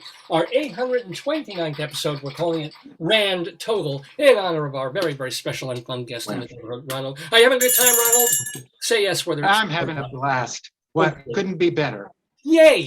Ron is frozen. But we can hear him. I can hear Ron, it. I once Now met he's your moving. great aunt Ein. Now he's moving. Oh, I'm looking. I said I once met your great aunt Ein. Oh, no. You did. Wait. Are you actually related to Oh. Ayn Rand, Ronald? No, not related. Okay. That Oh, was that not her was real a name. real It's name, okay. too. That was Oh, not it her wasn't. name. And That's her real name. No. everybody stop moving around, so maybe we'll keep our internet signal for a minute, and then we won't be all frozen. I think if we, yeah. Look at Ron. Look at David. All right, sure. I liked your Stevie Wonder impression, David. David Stewart, always the Much better soul of now. patience. Here we go. Let's who's next? Let's see. 1, 2, 3, 4, 5. We begin again with Rhoda. Team Rhoda gets the next question. And this is not a multiple choice. Okay. All right, here we go. Uh-oh. But you're artistic people. You might have this one. Yes. The year was 1897. Born today in Georgia, not Tbilisi, the other one. Is this pianist, Georgia the state? the state, band leader and arranger, who would help jazz music transition from Dixieland to swing. Both Louis Armstrong and Coleman Hawkins were in his band. Later in life, he joined Benny Goodman's band. Name that musician whose nickname was Smack, not because of heroin, but because he'd make a smacking sound with his lips. Oh. Oh. Well, I was going to say Paul Whiteman, but I don't think that doesn't all fit with him. Now, do you know anything about this, Ron? It may be the fellow who he has that strange instrument that sticks up. So do most men. That's rather personal. I said that, yes, but when it's what is his name? I think it's King Oliver. The name Oliver, because I think Louis Armstrong did join.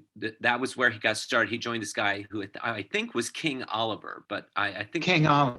I think if Yeah. we just say Oliver, which was his last name, I think that will be good enough. What do you think? Sounds good. Yes. Okay, so Oliver. Is that your final answer? Yeah, Yes. Ron, you're okay with that? Yeah. Good with that. Okay. Oliver, Oliver. He wrote some songs, but the answer is wrong. So we're going to go to our other contestant. We go to Team It's a steal. It's a steal That's right. possibility. Okay, read it again. I shall indeed.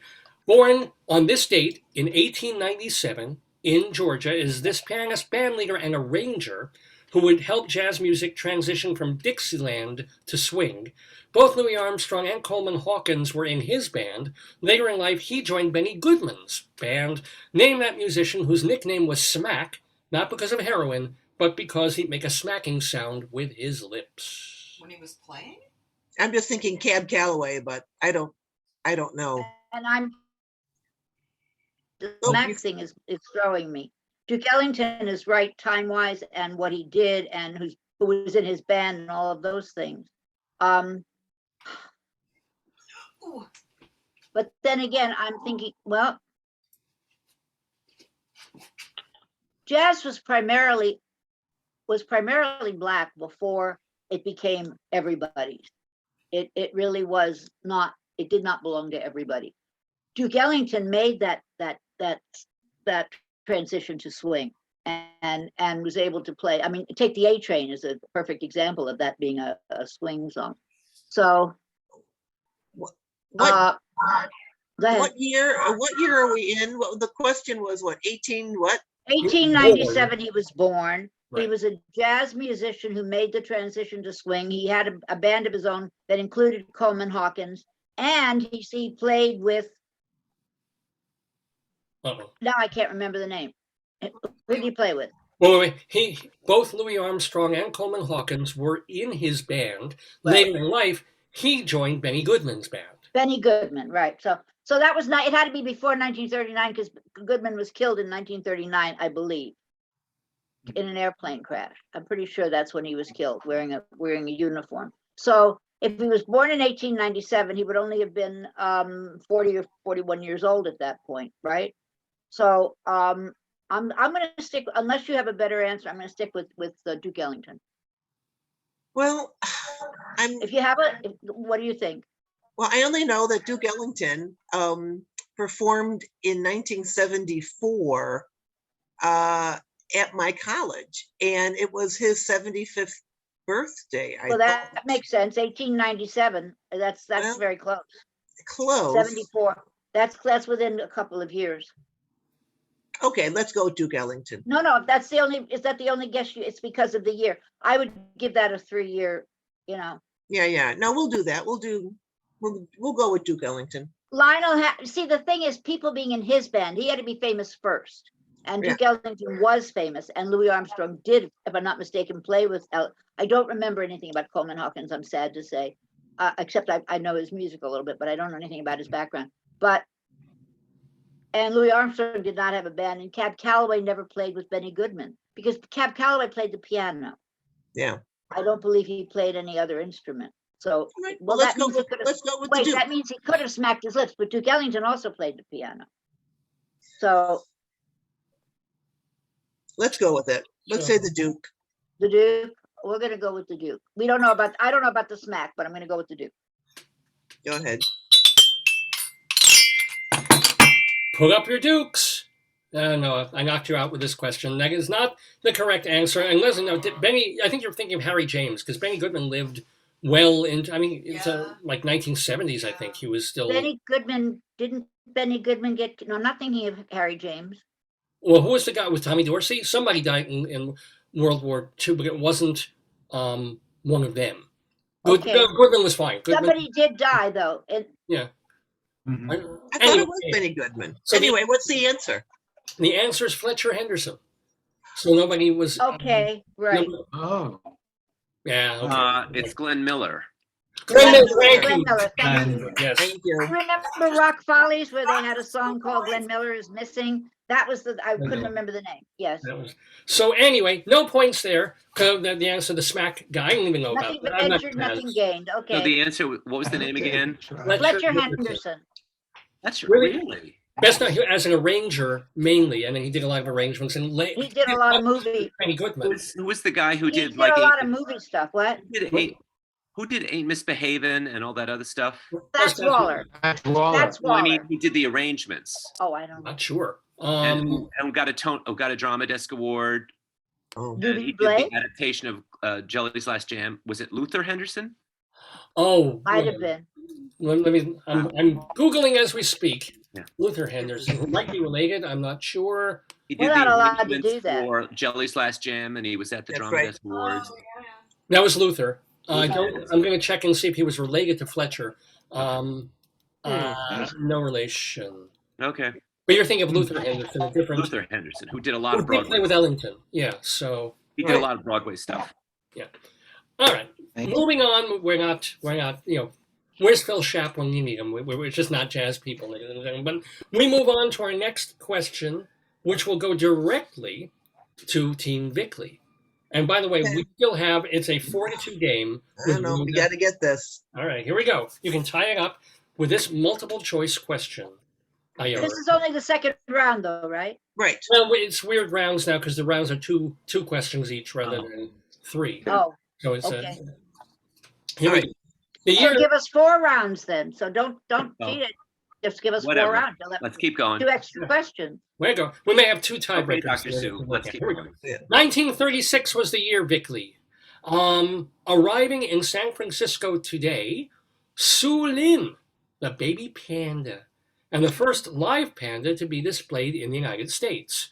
Which of these is not true about panda bears? A, the name of the sexual harassment panda mascot on South Park was Petey. B, panda mamas who give birth to twins in the wild usually feed only one twin and leave the other to die. C, one paper company in China makes tissues out of recycled panda shit. Or D, pandas have to eat more than half their weight in bamboo before they go off to hibernate. Which is what, true? One of these is not true. One of Which these is is the false. false? Yeah. I just have to say that sometimes when you go to those, when we used to, in the old days, go to the 99-cent stores, you could buy tissues that were made in China. And all I can think of is, oh my God, if they were made out of shit, what? I don't know. Anyway, sorry about that. Vicky, That any seems a ideas? little odd to me. I mean, it's so odd, but it seems like too odd. Because I don't know that there's that many pandas. Enough to make that much shit. What was the name of that panda in in A? What was that The panda's name of the sexual harassment panda from South Park was Petey. Petey Panda. P-E-T-Y or P-E-T-E-Y? Petey. Okay, Petey. And the second, I can't read my writing. The second one is panda mamas who give Okay, birth. twins. Yeah. The twins. And the last one is eating their own weight in bamboo. More than half their weight in bamboo. Oh, more than half their weight. To Okay. hibernate. Yeah. Well, I don't know anything. I don't remember the name of the panda in South Park. Do you? No. I All right. don't watch South Park, so I don't know. I did. I Oh. sort of got. I'm You're off. eating. But there's a new one about the future. I'm going to try that. All right. So the thing about twins sounds feasible. Sounds right. Let's say Petey, only because it might be close to that, but not quite that. Or Petey we might don't be the go name of with, something we don't else. go with, they have to eat. Wait a minute. They don't go with half. They have to eat half their weight before. Oh, we only want what's false. We don't want What's what's false. true. What's false? Okay. Okay. So I think it's either Petey or the tissue. Okay. Well, the tissues is outrageous enough to be true. Could be the twins too, though. Because why? I mean, are there a lot of twins? I There think aren't a they lot make the of twins. tissues out of bamboo, not out of the panda. But that's another. Okay. So you want to go with Petey? We'll go with Petey. Let's go with Petey. Is that your final answer? Yes. Final guess, I think, is the better word. Going on down to South Park, I'm going to get that answer wrong. No, it was in fact Petey the Panda, the sexual harassment panda, which is a classic episode. But Sorry, we Leslie. have a question that can be stolen by Team Rhoda, who can really go ahead here if they get 2 more points. Okay. All right. So Ron, so it's so a panda mama, if she has twins, will leave one in the forest. Mm-hmm. Or panda shit is used to make tissues in China. Or bamboo, they have to eat half their weight in bamboo before they hibernate. Right. So it's false. You know, it's funny. I went to South Africa once and we saw these penguins on a beach, and I stepped in some penguin shit. And I got it on my pants, so I took it back to the cleaners in New York. It was like we were almost coming back to New York, and I didn't. And the cleaner said, "What is this on your pants?" And I didn't want to say penguin shit, but anyway. What a heartwarming story, David. Would you have rather said your own?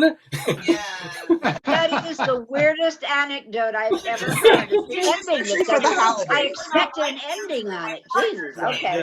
Well, maybe I should have He's just gonna said put it in his new penguin musical. shit. Yeah. And it was all over the beach. It was really. How could there be penguins in South Africa? Don't they have to be in cold weather?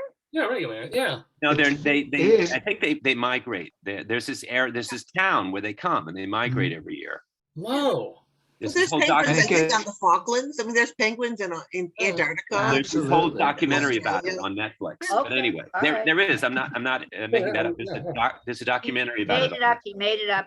Yeah. He wants us to guess it's real and it's not Anyway. real. Okay. March of the What do you Shitting think? Penguins, yes. Which is false. Which is false. I think the bamboo thing is true. Mhm. I think And so. so it's either the twins or the panda shit. The panda shit is crazy enough to be true. What do you think, Ron?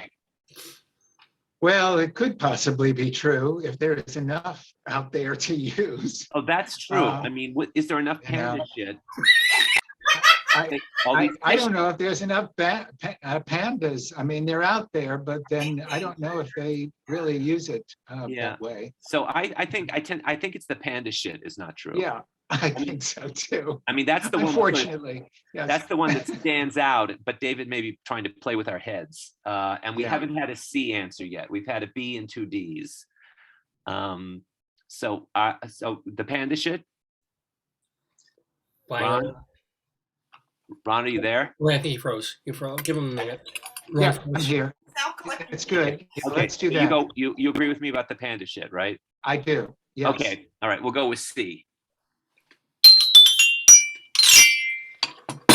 Ah, shit.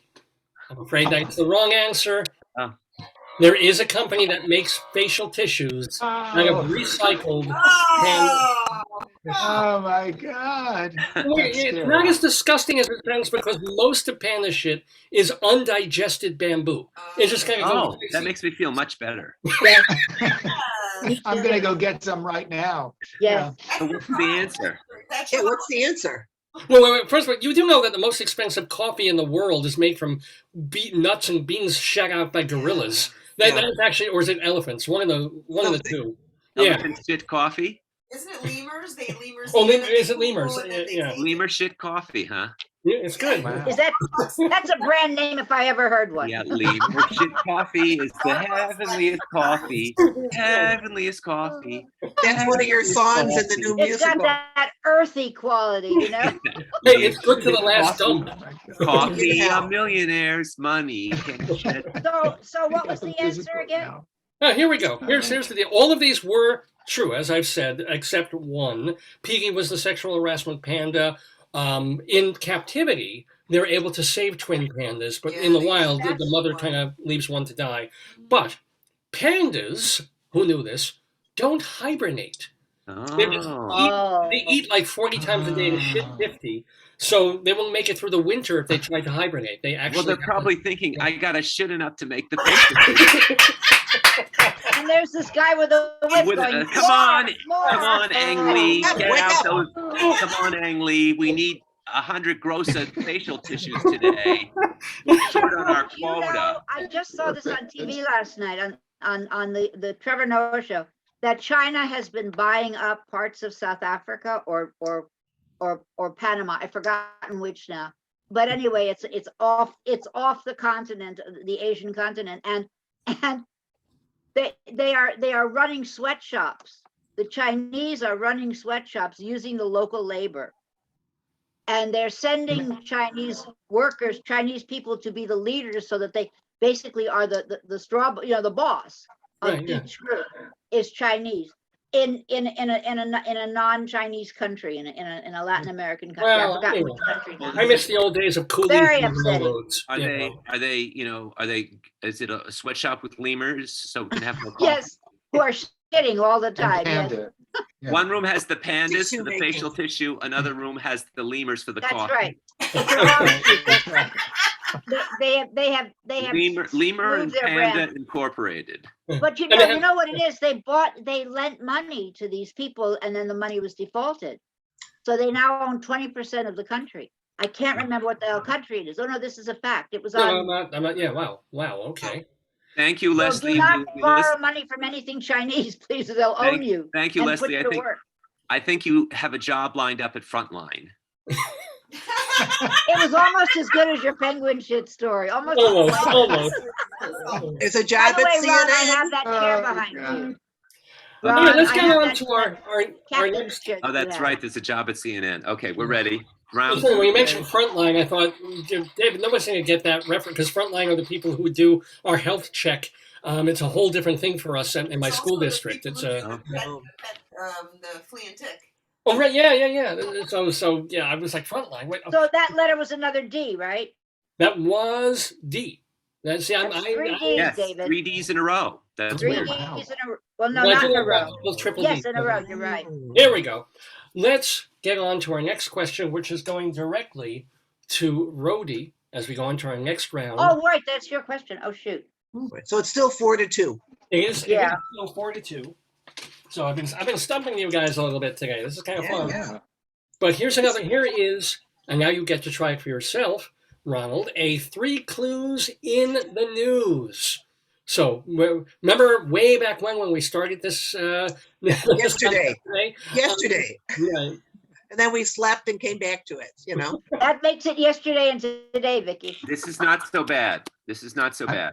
Not as bad as People are last awake. week. Not as bad as last week. Well, last week was not. Yeah, three words that are connected to another word. They're not connected to each other. So it can be word blank or blank word, just like sweet vegetable couch. They're like Mad This is Libs. our question, right? What was Oh, that sorry, show what? with Betty White? Is it our question or their question? This your goes to the question. guys. This goes to Rhoda. Yeah, it's the guys. Question. Okay. All right. Go ahead. And remember that it is going to be tied to something that's in the news this past week. Okay. Okay. The words are monkey, Monkey, man, bite. bite. Monkey man. Monkey, man, bite.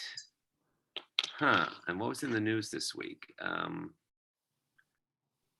Monkey, man, Monkey. flea, monkey wrench, Man. man wrench, bite wrench. Leslie seems to know it. Mhm. Bite. Monkey vomit. No. Oh. Well, what This looks is like bananas, bizarre. tastes like bananas, and smells like bananas, but is not bananas. Monkey vomit. Okay. Monkey. Oh, Monkey gosh. man. Ronald, you can play along. You know, you're Bite. Yeah, I'm trying to figure it all out, but it's bizarre. Something. Well, what was in the news? Because this I week?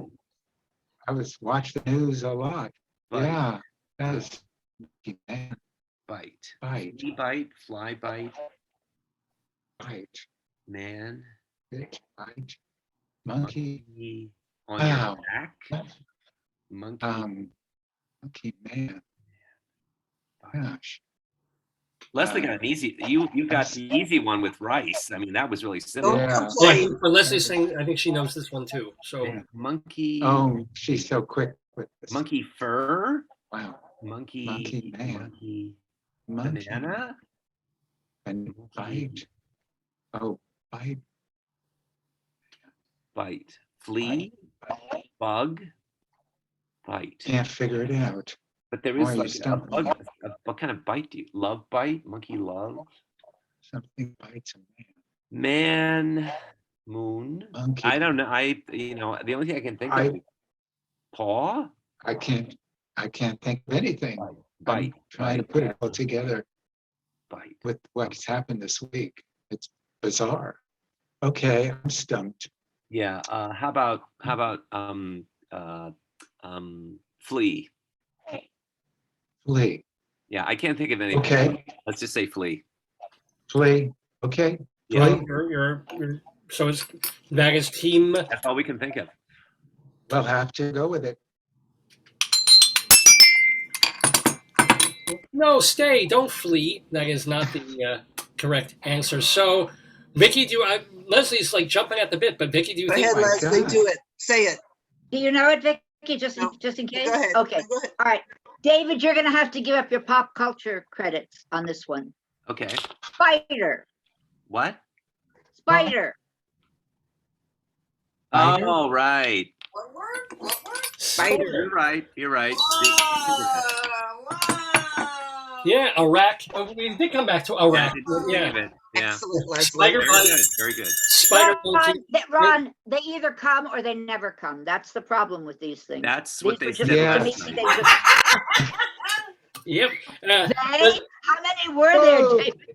They? But you said they. I didn't. What did Jerry have to say about that, David? You said they. But I will say that this is kind of cool. By the way, the reason for that question was Spider-Man: No Way Home opens this week. It's like the Yeah. box office for that film. Multiverse, yes. So Spider-Man Okay. or Spider is the correct answer. Well done. No, Guess- very good. This is And now we're tied. Now we're done. Wow. We got to get going here. oh, Yeah. this- So where are we in the game now? well, here's the deal, Leslie. Tied. Well, we're not going to. I don't think we'll do a tiebreaker. We'll just do the 10 questions back and forth, back and forth. But you guys can take the lead because this is your question. It's the 8th question of the game. All right. So this, and it goes directly to you first. So Leslie and Vicky, oh my goodness. Ooh, you can break the tie if you get this multiple choice question correct. Are you guys ready? Yes. Sure.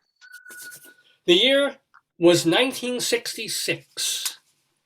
Chuck Jones and Ted Geisel collaborate on what will become an animated classic, How the Grinch Stole Christmas, debuting tonight on CBS TV. Although the program takes a negative view of Grinches, it isn't racist the way some Dr. Seuss books undeniably are. In fact, 6 books were so politically incorrect that earlier this year, Dr. Seuss Enterprises itself pulled them from circulation. Among the titles yanked were all of these except one, Okay. which A, The Shape of Me and Other Stuff, B, And to Think That I Saw It on Mulberry Street, C, McGilligut's Pool, D, On Beyond Zebra. I looked up those books when they were banned. So did I I. was really curious to see what the issues were. And some of them were pretty Yeah, I also went on eBay to see if they were being sold, and of course, they immediately were being sold. So did I. $1,000. Vicky, we really are the same person. Vicky, Yeah. don't do this one out loud. Okay, Because don't do this one out loud. You looked him up, I looked him up. Let's just throw back and forth what we think the right answer is, okay? okay. This is a strategy. All Maybe, right? maybe Stratagem. with each other, Excuse but me, yeah. the stratagem. We're in trouble. Could you give the Yeah. titles again, Dave? I'll read them again. So among the titles yanked were all of these except one, which was not. Okay. A, The Shape of Me and Other Stuff. B, And to Think That I Saw It on Mulberry Street. C, McGilligut's Pool. D, On Beyond Zebra. And I'm sure about two of them, Vicky. Me too. Okay. So the of the two that we're not sure of, I'm sure we're sure of the same ones. I'm thinking On Beyond Zebra. Wait, no, wait, I'm sorry. It's which one is not one of those books? Yes. Right. Then I'm thinking The Shape of Me. Yes. It's either that or one other one. But yes, let's go Yeah. with that one. Okay. Is that your final answer? Thank you. Yes. Thank you, Vicky. If I'm wrong, I'm sorry. No. Final Okay, answer. go. Do it. Yes. Well, you two are in great shape. That is the correct answer. Well done. You guys are in the lead team. Yeah, That's why I didn't want to discuss it, Vicky. No, because that's it's right. given away. I would have gotten that because I remembered the list. Yeah. I'm because I was sure. curious. I'm sure you would have. It's No, not I'm exactly curious. rocket No science. denigrating question. our win. I'm not denigrating. Children's librarian, Vicky. I was No, a children's you librarian for won a it. couple of years, and I had to look it up anyway. But And I David also Stewart, wanted to buy a couple of those books. The same thing. Yeah. do you remember the other three that were pulled? One was the zoo. There was one with the Right. zoo. If I ran the zoo, that's And the one. one about the circus? No, circus was not one of the pulled ones. Ah. Weirdly enough, yeah. McGillicud's and what do you call it? Well, that was pulled. What I saw on Mulberry Street. Mulberry, Mulberry Street that was pulled. McGillicud's were pulled. Right. The zoo one was pulled. On Beyond Zebra was pulled. If I ran the zoo was Wow. pulled. Two more. These are not well-known Seuss books. Yeah, I don't know. Yeah. I I can't don't remember any longer. But what were they? Scrambled Eggs Super and The Cat's Oh. Quizzer, which was like The cat's what? the Cat's Quizzer. Quizzer. Oh. And if you've ever touched the Cat's Quizzer, you know just how they jump in the air and they don't like it. But And the reason I don't remember them is that they're not well known. That's the Right. problem. Yeah. Right. Yeah. so, but And that's why they're not well known. It's a vicious circle.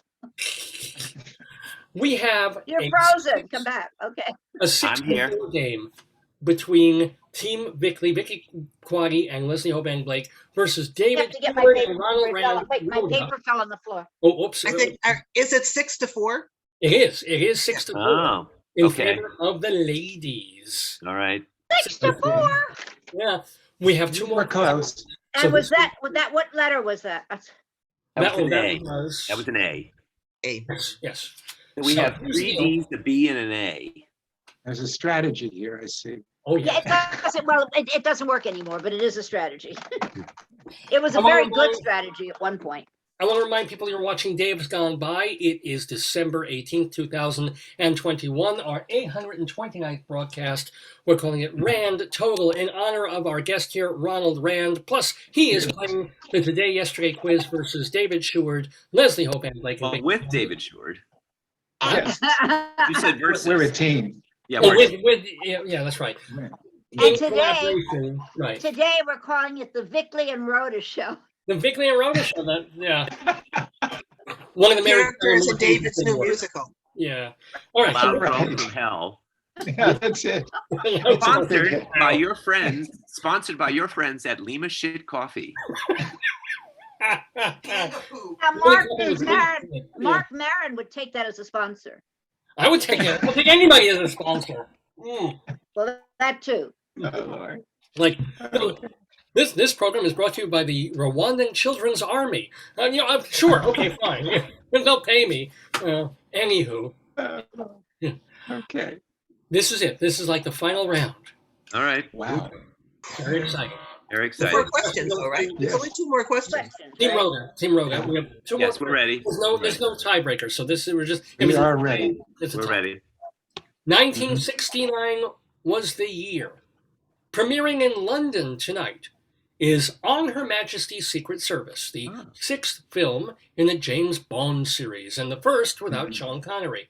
The movie is about spying in England, but this question is about the U.S. Secret Service. Which of these is false?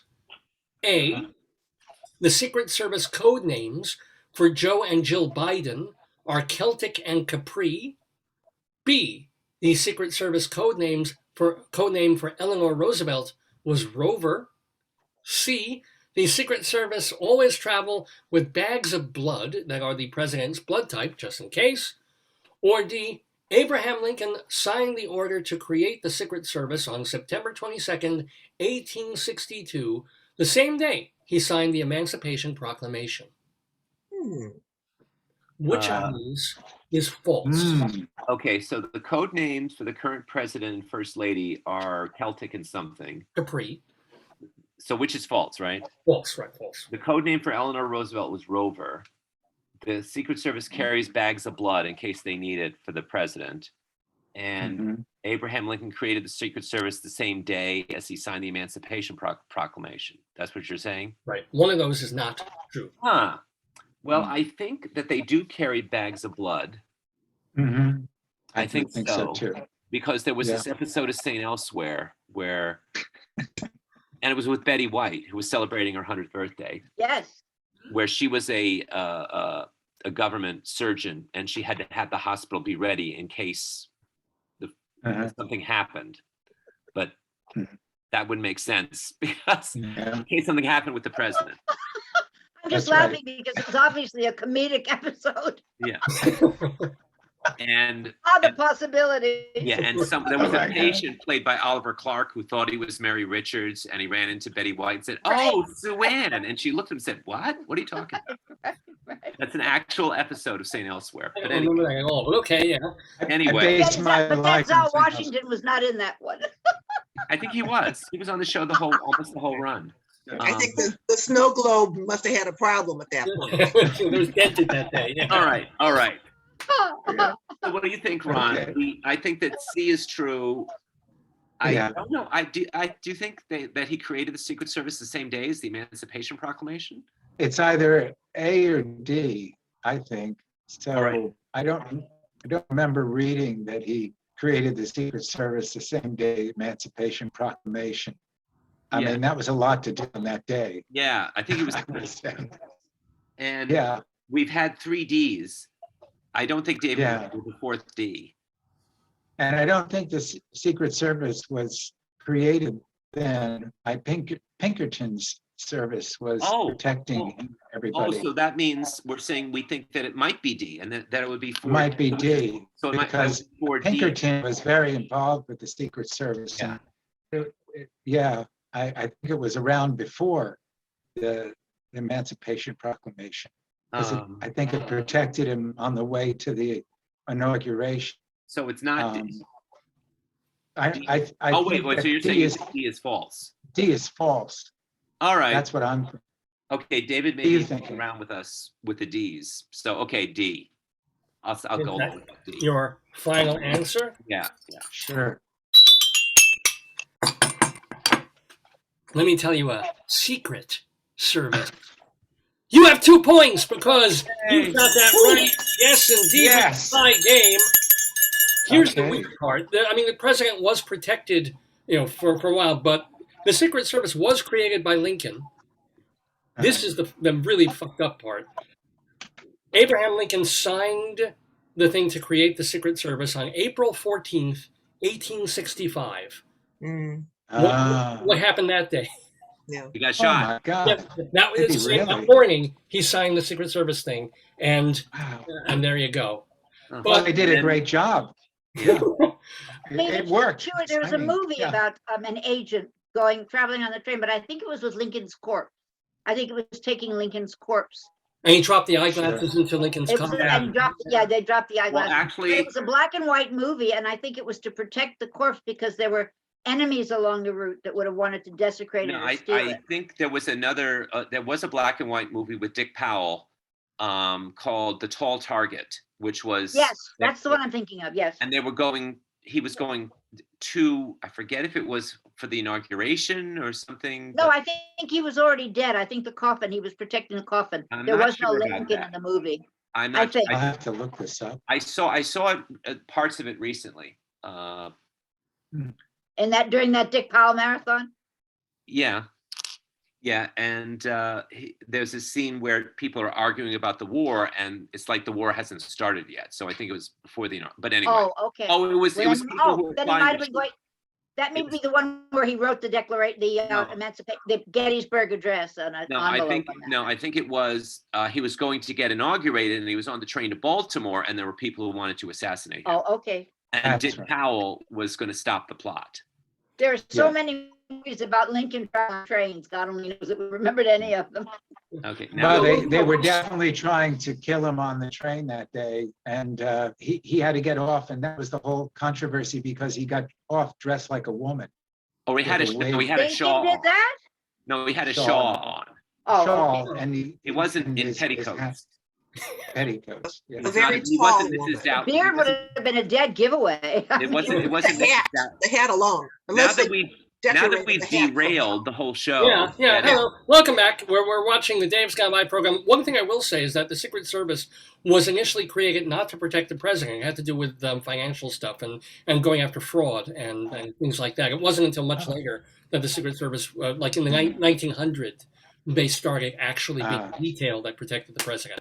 But So here- David Stewart, David Lefkowitz did 4 Ds. Yes. So we got to figure out a way around this. So we got to do an end run on this, okay? End All right, run so on this is it. the last question. We Yeah. have to get this. no, it is not a multiple choice. Oh. So Oh. the answer will not be D. Now I can guarantee. That screws everything up. Yeah, really. This is going to be interesting. Here we go. And it goes to Vicky and Leslie. Tie game. 1963 was the year. United Artists releases The Pink Panther, a comedy caper movie so successful that it spawns 2 decades worth of sequels. Peter Sellers played Clouseau, of course, and David Niven the Phantom. Later films pitted Sellers Clouseau against Chief Inspector Dreyfus, played by Herbert Lom. In 2006 and 2009, the franchise was relaunched with The Pink Panther 1 and The Pink Panther 2. Steve Martin starred in both, but each film had a different Inspector Dreyfus. For 1 point each, can you name the Dri-Fi? Here's a clue. Both men starred together in a 1988 heist comedy and its sequel. That's a hard one. That's what she said. 1 point each. Can Okay. you name the Dri-Fi? Vicky, let me just think for a minute and then I'll throw out some stuff, okay? Okay. Because I've watched all these movies. It's a question of remembering stuff. Hmm.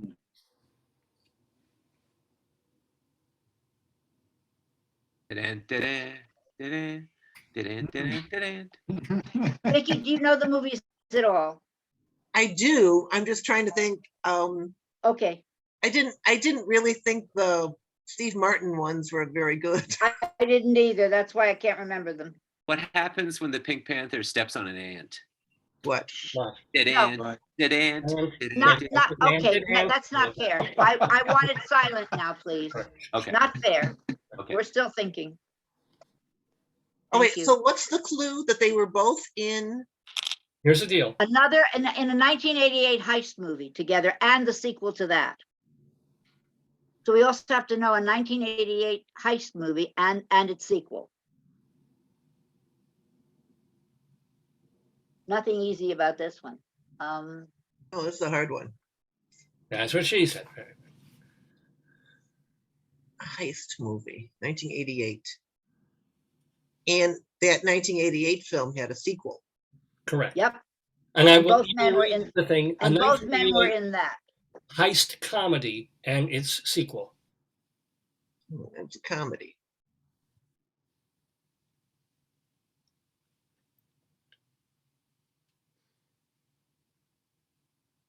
Wow. Complete silence. Hmm. David, just shake your head. Do you know the answer? I'm not saying. Oh, you're not saying, okay, I'm not saying. okay. Well, we have to get this, otherwise they All right. win. Well, yeah, so, all right, so you want to throw some stuff around or should we talk Sure. out loud about this one? Yeah, we can talk out loud. That's fine. All right. Because if we don't get it, then, you know. It's not Mel Gibson and the other guy. It's not them No. because they neither one of them was the inspector. Not the inspector, but what is his title? Chief Inspector Chief Dreyfus. Inspector. Neither one of those was Dreyfus. Okay. So A heist comedy in I'm wondering 1988. if Martin Short was in it, but I can't imagine him playing Chief Inspector. And what did Martin Short go on to do? A heist movie? I don't remember that. So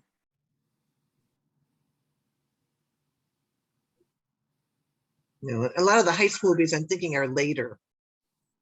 I'm trying to think what came out in '88. I don't know. Eddie Murphy and Beverly Hills Cop was around then, I think. Yeah, but I don't remember Again, Eddie Murphy. No, Yeah. Eddie Murphy would not have been in this thing. No, I'm just talking about. And there was like the Bad Boys movie, but those guys would not have been the chief inspector either. So I'm getting very confused. I'm confusing myself. Oh, heist movies. Ocean's 11 was much earlier, and Ocean's 12 was much later. So 88 doesn't do that. Comedy Boy. heist movie. It had a sequel. It was so successful, it had a sequel. Right, but I can't even think of any other. I'm just thinking of all the heist movies that I can remember from roughly that time period.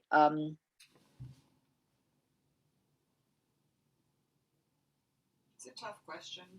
It is a tough question. And I cannot remember the Steve Martin movies at all, except that he made those funny faces.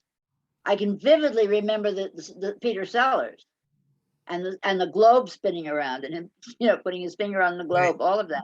And poor Herbert Lom with that eye that twitched like that. Yeah, he was great.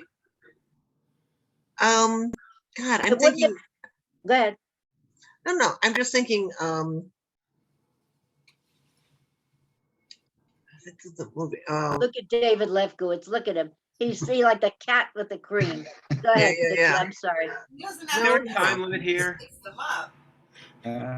Is there a Tell time? me what you're thinking, Vicky, if you want to say it out loud. Give them your cute Give- look. Throw Who- me initials if you don't want to. played Elfie? Your cute look. Elfie? Yeah, who played Elfie? I don't even know what Elfie is.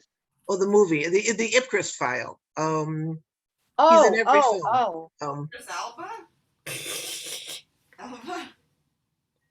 Well, that was Michael Caine in Michael the Caine. movie. Yeah, We're getting yeah. a wrap-up I'm thinking, motion from David Short. Oh, Alfie. You Answer. said Alfie. Alfie. The movie was Alfie. Sorry. right, I'm thinking Michael Caine might be one of the. What's it all Within that about, movie. Elfie? Do you deliver those presents It's with the Santa? long lost Christmas song. It's Yeah, the long really. lost It's a cut song from Wicked. All right, yeah. Wow. I'm thinking it Well, might be that's Michael Caine. possible. He played a lot of Butler. Yeah, he took smaller roles later on. I wouldn't be averse to that. But who was with him and what heist movie did he do that was popular? Okay. Still Saturday morning here, December. Yeah, right, exactly. This is a toughie, David. This is a real toughie without multiple choice. Yeah. I'm gonna need an And answer. it's not one, it's two. It's by way of this one to get that one. So come on, this is a little, it's fair, but it's tough. Yes.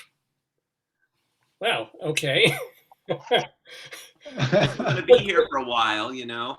Well, he's Yeah. assuming you're going to go down to defeat. Thank you. That's a hint. Was that a hint to go down to defeat? No. No, Put his feet up. David David Stewart, put his feet up just because he's now. kind of a heel. Oh, All right. all right, please. Hey, Ron, you're laughing. You wrote the soul of the American actor. I'm trying. Okay. Oh, yeah. Thank you very much. I'm really All right. blanking. Any ideas? Any ideas, Vicky? I'm sorry. I'm really. No, I'm Michael really Caine. blanking. Website, Vicky, something. 1988. I'm just thinking heist movies. Go ahead, do it. Well, No, I'm not. I haven't given up yet. All oh, right. well, good. Um, All right. I'm Okay. going to wait until the clock ticks till 11:50, And the second it does, I'm going to need an answer from you guys. And we're like somewhere within 1 minute away. So, All right. Okay. It's 11:50. Comedy. 1988. Leslie said I she think so. Ask Leslie.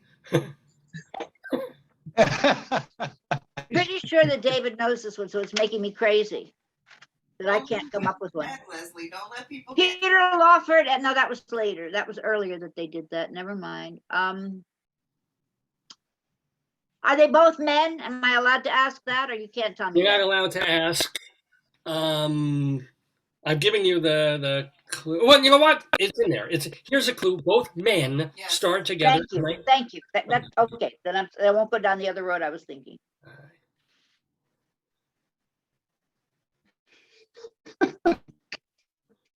Oh, God. There's Vicky, literally no, another Delta nothing. variant. Right, I'm going through movies in my head, and I can't pick a movie that has two different people who might be. No, all right. the I Pink give Panther. up. I give up. I I give can't. up. Say names, or you just want to pass? Okay. No, I Michael Caine. just give up. Okay. We have a steal opportunity here from Ron to win the They game. won. They won already, didn't they? No, it's a tie game. We're tied. Oh, it's a We're tie. tied. All right. Are Pete, you got an ready? idea, Dave? Yeah, ready. Yeah. Kevin Kline and John Cleese. Oh, Ron, do you agree? Do you want to talk? I absolutely agree, because I remember it now. Yes. I Is that your remember a final- fish called Wanda. I don't remember a second. It was, well, first of all, congratulations!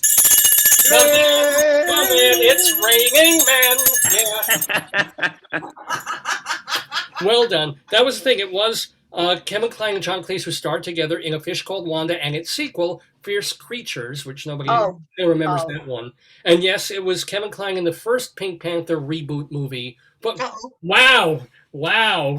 lost Ron. Maybe hit the button. Come back, Ron. Come back. To do Ron, to do Ron. I hate it when they win and run. I hate it. It may be that it was confusing because the sequel to A Fish Called Wanda, it was the same actors, but they weren't playing the same characters, and it was a totally different storyline and plot. Oh. Oh, okay. I didn't remember that, so it's not really. Well, that's why I couldn't think of it, David, because you didn't remember that. Well, and at Not first your I thought I remembered that Kevin Kline was the inspector. Oh, you did. I did not remember. I couldn't I come up remember with very well anybody. because when the movie came out, it was so like, wow, Kevin Kline must need money to do this piece of crap. And then I didn't know about John Cleese until you said they were both in this thing. No. Right. And, there you That go. makes sense. and the sequel, they were both in it. So it must have been John Yeah. Cleese. And you're right. And that's Very good. exactly well Very done, good, David. David. That was David. I doffed my Okay. imaginary hat Yeah, to it's you. like I could Kevin put one Kline of was them on, but I'm not was going one to. of my favorite actor, and he was just so handsome and He's Kevin still Kline? around. yeah, he's still around. He's He's alive. He's alive and Oh well. yeah. is my favorite actor, and he's So just is his very much wonderful and younger wife, who's not that much younger anymore. Yeah. Phoebe Cates. As they get older, they both move together. Abbott and Costello proved that Phoebe mathematically. Cates had the most wonderful little store uptown called the Blue something, the Blue Tree, I think. And I used to order my neck braces from that store. I couldn't find them anywhere else. Well, they're black braces that you can wear out in front of people, and for my Braces? neck. She had a they're like- medical supply store. No, they're the kind that you can wear in public. But why wouldn't you? Why would you wear a neck Wait, bracelet? I have one. Hang on. I have one right here. I have. Don't them all forget to over get my the house. stone. Get the But get stone. the that stone we- so we This can is see the what they look stone. like. Okay, that's what they are. Nice. Oh, they're pretty. They're nice. That's the whole point. It's They're like a about muff. $20. You They're know, about it's 20 kinda bucks. flimsy. You can wear them either way, and I could wear them to the theater. I looks could wear kinda- them like a turtleneck. I could, I could put a scarf over them. Looks- But it looks wasn't kinda like that flimsy. kind of brace that you get from the doctor. No, So- okay. I guess Okay, so Ron is not what does coming the back. stone look like? It's like a female version of the Dickie. What does what look like? I'm sorry. The stone. Ronald Stone that he gave you, or that you got from him. Do you want me to go get it? Let's go get it. And meanwhile, I'll thank everybody. Well, Ron made a hobby out of this. I don't know if he actually Ron, made a living. are you with there? it. Audio-y? Are you there? I think he went off. Because, No. well, it says 5 participants, so he must still be He's on. still there. Yeah, Maybe the right video. back. Maybe audio the and video or not.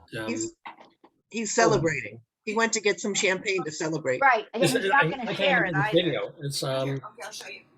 Go to participants. But I have to leave by 12, so I don't want to. yeah, we're finishing up here. Click on that. So I'm clicking on Oh, participant. look, I've only seen part Oh, of he's trying to come in. a He's trying to come tiny in. portion of a face. Look at a hand. She lives. She exists. She's real. Yes. So what is also real is my gratitude for all these wonderful people being part of this program. For example, Vicky Quaddy, whom you can see at Chicago's Greenhouse Theater Oh, doing wait a both second. Christmas That's what I wanted. Christmas bingo and oh my god, it flew out of my head. What is your website again? Nuns for Fun. Nuns for Fun with a number 4, Nuns number 4 Fun. But starting in January, we go back to Bible Bingo, which is kind of the mother superior of all the bingo shows. Oh, And yeah. I have a deal, and I think you might like this. If people bring in, it's probably not for this audience, but if people bring in a gift to regift, they got something they didn't want, we'll give them a half-price ticket. Oh my god. Can I And get then my herpes? I donate to the Little Sisters of the Poor for their gift shop there. Can I just send you all the stuff I don't want and you can, you can. Yes. We I don't donate need it. a ticket. I take There's it Ron. right over. Re-gift it to whoever you want to. I Hey, take Ron, it right over to the this Little is the little Sisters. stone that Oh. Ron made. Oh, it's beautiful. She is Ah, fantastic. yes. Lovely. And as I said, Thank it you. reminded me of New Mexico. And Wow. I think it used to have, Looks like a candy corn. Right, or it's made out of a stone. Just so you see, it's made out of a stone, right? Can you see that? Wait, Yes. I'm putting Hold it to that. It's a There's the stone, back. Yeah. and there's the front. Oh, And Yeah. it used to have, you gave me one that you signed to me, like to Leslie from Ron, but this one is not signed. So it's Oh, worthless. okay, I'll have to come back and sign it.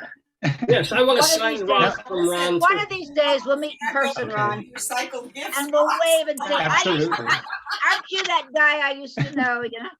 Congratulations on That's being right. the winner. Yes, congratulations. Thank you. Are there any tie-breaking questions left? There's no time.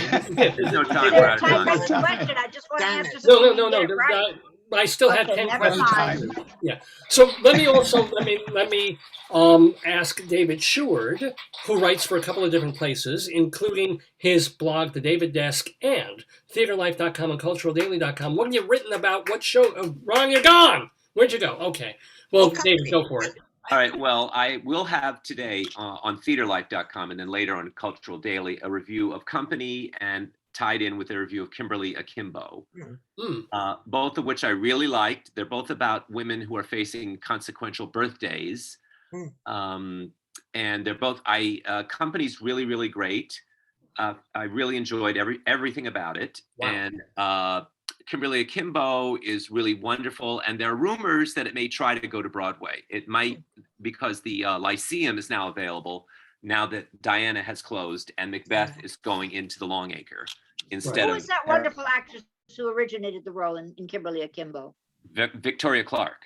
No, In that- the play? Originally, yes. And the play was Mary Louise Burke. Mary Louise Burke, whom I Mary- adore. Okay, okay. But Right, yeah. Victoria Clark is wonderful. So Oh, at the award, if it goes to Broadway, we will have dueling Clarks, Sharon D. Clark and Carolina Chain. Wow. Well, and yeah. Victoria Clark in Kimberly Akimbo for Best Actress in a Musical. Right. Cool. Remember, go to Very Ron cool. David Stewart's writing in TheaterLife.com, CulturalDaily.com, his blog, The David Desk. Before he runs away again, Ronald Rand. Everybody, Thank you. go get his new book, Solo Transformation on Stage. Chat, David. And Thank you. Joyce has posted a link to it, but remind us what the Thank you. website and how they can get it, please. Yeah, you can go to Sunbury Press, www.sunburypress is where you can get the book. SUNBURY, Sun like bury the dead. That's right. Bruckner Wood. Exactly. Sunbury.com or sunburypress.com. I saw Ron perform in, now what the hell, who was the Let It director? Be who Art? played? Let It Be Art, the Clurman Clurman show. No, Oh, he was a solo performer, a famous director. yes, one of the most Harold famous Clurman in Harold Let It Be Clurman. I Art, saw him yes. to this Harold Clurman show. David, before you go, we finally edited your. It was difficult because the review of Carolina Change went on for 20 minutes. Oh, And okay. we have a 10-minute slot to film, maybe Okay. 12 at the outside. So we've been playing it and cutting and then putting things back and playing it and putting in this. It's one of the more difficult ones we've had to do. I'm very sorry. And Charlie's time has been very limited this week. I'm So- looking forward. We all do this as sort of a side hustle, most of us. So Right, that's- right. There's no hustle involved. It's just a hobby. But you manage to teach all day and still write your Dharma desk thing and you know all of that stuff. So, Yeah. but Did you I cut cannot- it I down can only to do- I liked it? I liked it. that's how we're gonna do the edit. Is I liked this, and Charlie will say, but I couldn't hear it, and then we'll go back to. It was very Oh funny. yeah, right. One thing Yeah, I do want to say yeah. is what Leslie is talking about, though, is her the show, the podcast video that she does with Charlie Gross. It's called Critics Circle, and you guys can watch it on their YouTube channel, Critics Circle. And she's talking about that she's had various guest critics come up. She and Charlie have a guest critics come on and review shows. So David Stewart reviewed, what was it for them? Well, Was this it is his Carolina second time. It was Change. Carolina. And other critics have been on there too. So that's called And if you ever went to the theater again, David Lefkowitz, we would have you. I know, I appreciate that. I was going to start going, and then Omicron happened, but yeah. No, see, I have that's it, to- and I'm in the same position. I can't go to David's the gotta theater, go. so. I've got to Bye-bye, go. I'll see you David. later. See you. Thank Have you, a David good Stewart. time, Oh. David, whatever you Wait, do. wait, Great to wait, see wait. you. We're not doing it for I take it we will skip Christmas Day. Actually, are you guys available on Christmas Day, Leslie? Sure. I don't know. I don't know. I think so. I'm entertaining my sister, but I think I can get everything done in advance. So if I can get everything done in advance, yes. But let me know if David and Vicky can do it. I'll be let you glad know. to. We'll let you know. We won't have, yeah, okay, bye, David. Okay.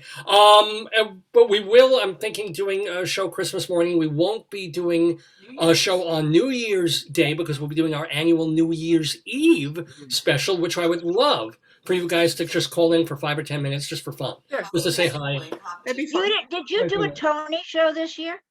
We did a Tony special, not when the Tonys happened, but last year when it would have been Tony time. It Yes, was- last year you I think you called me, but this year you didn't, so that's why I didn't know. No, we didn't do, yeah. I haven't been to the theater. I'm not even, No, you were in yeah. the press. I know. You were in the Tony press That's room. right. You were in the press room Right. for the Tonys. Yeah. You know, this year Say that again? we had Rabbi Sol was in the behind the scenes Zoom virtual press room Oh. of the Tonys lobbing interview You questions. interviewed all those people, It was yeah. so boring. It was such an awful way to spend Tony night. It was, They didn't stream in the winners, so you basically sat there with dead air waiting for someone to come in and talk to the reporters. yeah, and then some winner would sit down for like 2 minutes, answer 1 or 2 questions from the press, and then they'd go off and there'd be 10 minutes of dead time. It was Yeah, horrible. It wasn't well Oh, I organized. hated Who it. sat down with you? With Rabbi Sol, it was Diablo Cody, who won for her wonderful book for Jagged Little Pill. Yes. Yeah. And I'm He forgetting. looks like Cary Grant, one of the white young guy. Really? No, it's a black. I don't even remember who. Well, you know what? Go on Dave's Gone By, look for our interviewees, and look for whenever the Tonys were, and you'll find out. Rabbi Sol talked to a couple of people. One of them was Diablo Cody. The other was Don't they look? Doesn't he look good in that picture? He still looks good. What do you mean? He doesn't. No, look, I didn't mean it that way, but I mean, look at that. You know, it's just I can't get it. And she just got engaged, so Aww. Wait, who is that? Kristen Chenoweth. Oh. I'm sweet. sorry you can't see it. If I put it up you can closer, see it. No, For no I- good reason, Joyce hates Kristen Chenoweth. I don't know Can you say fake? why. She's a beauty pageant winner. That's real. You know, those are real. Anywho, thank you, Vicky Quaggy. Thank you, Leslie Hovan Blake. Thank you. I want to give Ronald a proper thank you if he can just Thank you. Ronald I ever comes appreciate back, it. tell him I have his captain's Thank you chair. I have so the same much. chair. Oh, Ron, can you hear me? Yes, I can hear all of you. I'm so sorry the streaming has been lost, but I can Okay. hear you. I Okay, but what I so wanted to say enjoyed to you being was, with you all. Ron, what I wanted to say, it's Leslie, what I wanted to say is I have that same captain's chair, that wooden chair behind you. It was Yes, my dad's, yes. and I took it when he passed away. He Oh, had a nice. companion chair that was the female version. That's the captain's chair. And then there was I guess a dowager lady who sat at the table kind of chair, more feminine looking, and that one got broken. So I still have the, I'm looking at it, it's covered in a Sherpa skin. I love Wonderful. that chair. Anyway, I want to thank you. Well, thank Congratulations you. again, Ron. It's so nice to see you. Thank you. Thank Thank you. you. Same here. Thank you so much, Dave. Ron, yeah, well, it's been absolutely a delight, and everybody go get Ron's book, My pet Soul of rock. Translation, on stage, and go get Soul of the American Actor, his publication that is still continuing. Thank you, Ronald. You were absolutely fantastic. So patient with Rabbi Sol, and so much fun with us here on the Today Yesterday quiz. Please come I back. just realized this is my pet Thank rock. you so I much. think that's very. I will I just definitely realized that get you this is all my- pet rocks. Yes, that's it. You should make a company. But Yeah. right now, during the pandemic, people want anything. Make a pet rock company. You'll make a fortune. Well, it's very important that we all get our rocks off, you know. So anyway, have a great week. Happy holidays to all of you. Happy Christmas to the Christmassy people, and Moa to all of you. Thank you, Vicky. Merry Christmas Eve to Thank you. your Merry lovely wife, Christmas. Joyce. Oh, thank Thank you. Merry Hold on. Christmas to you both. Bye. Happy New Year. Bye-bye. I'm removing people Bye. as we speak. Bye, Thank you Joe. guys. And Bye-bye. bye, Ronald. Thank you very, very much. Bye-bye. And Thank you so much. everyone who is watching this episode, our 829th episode of Dave's Gone By.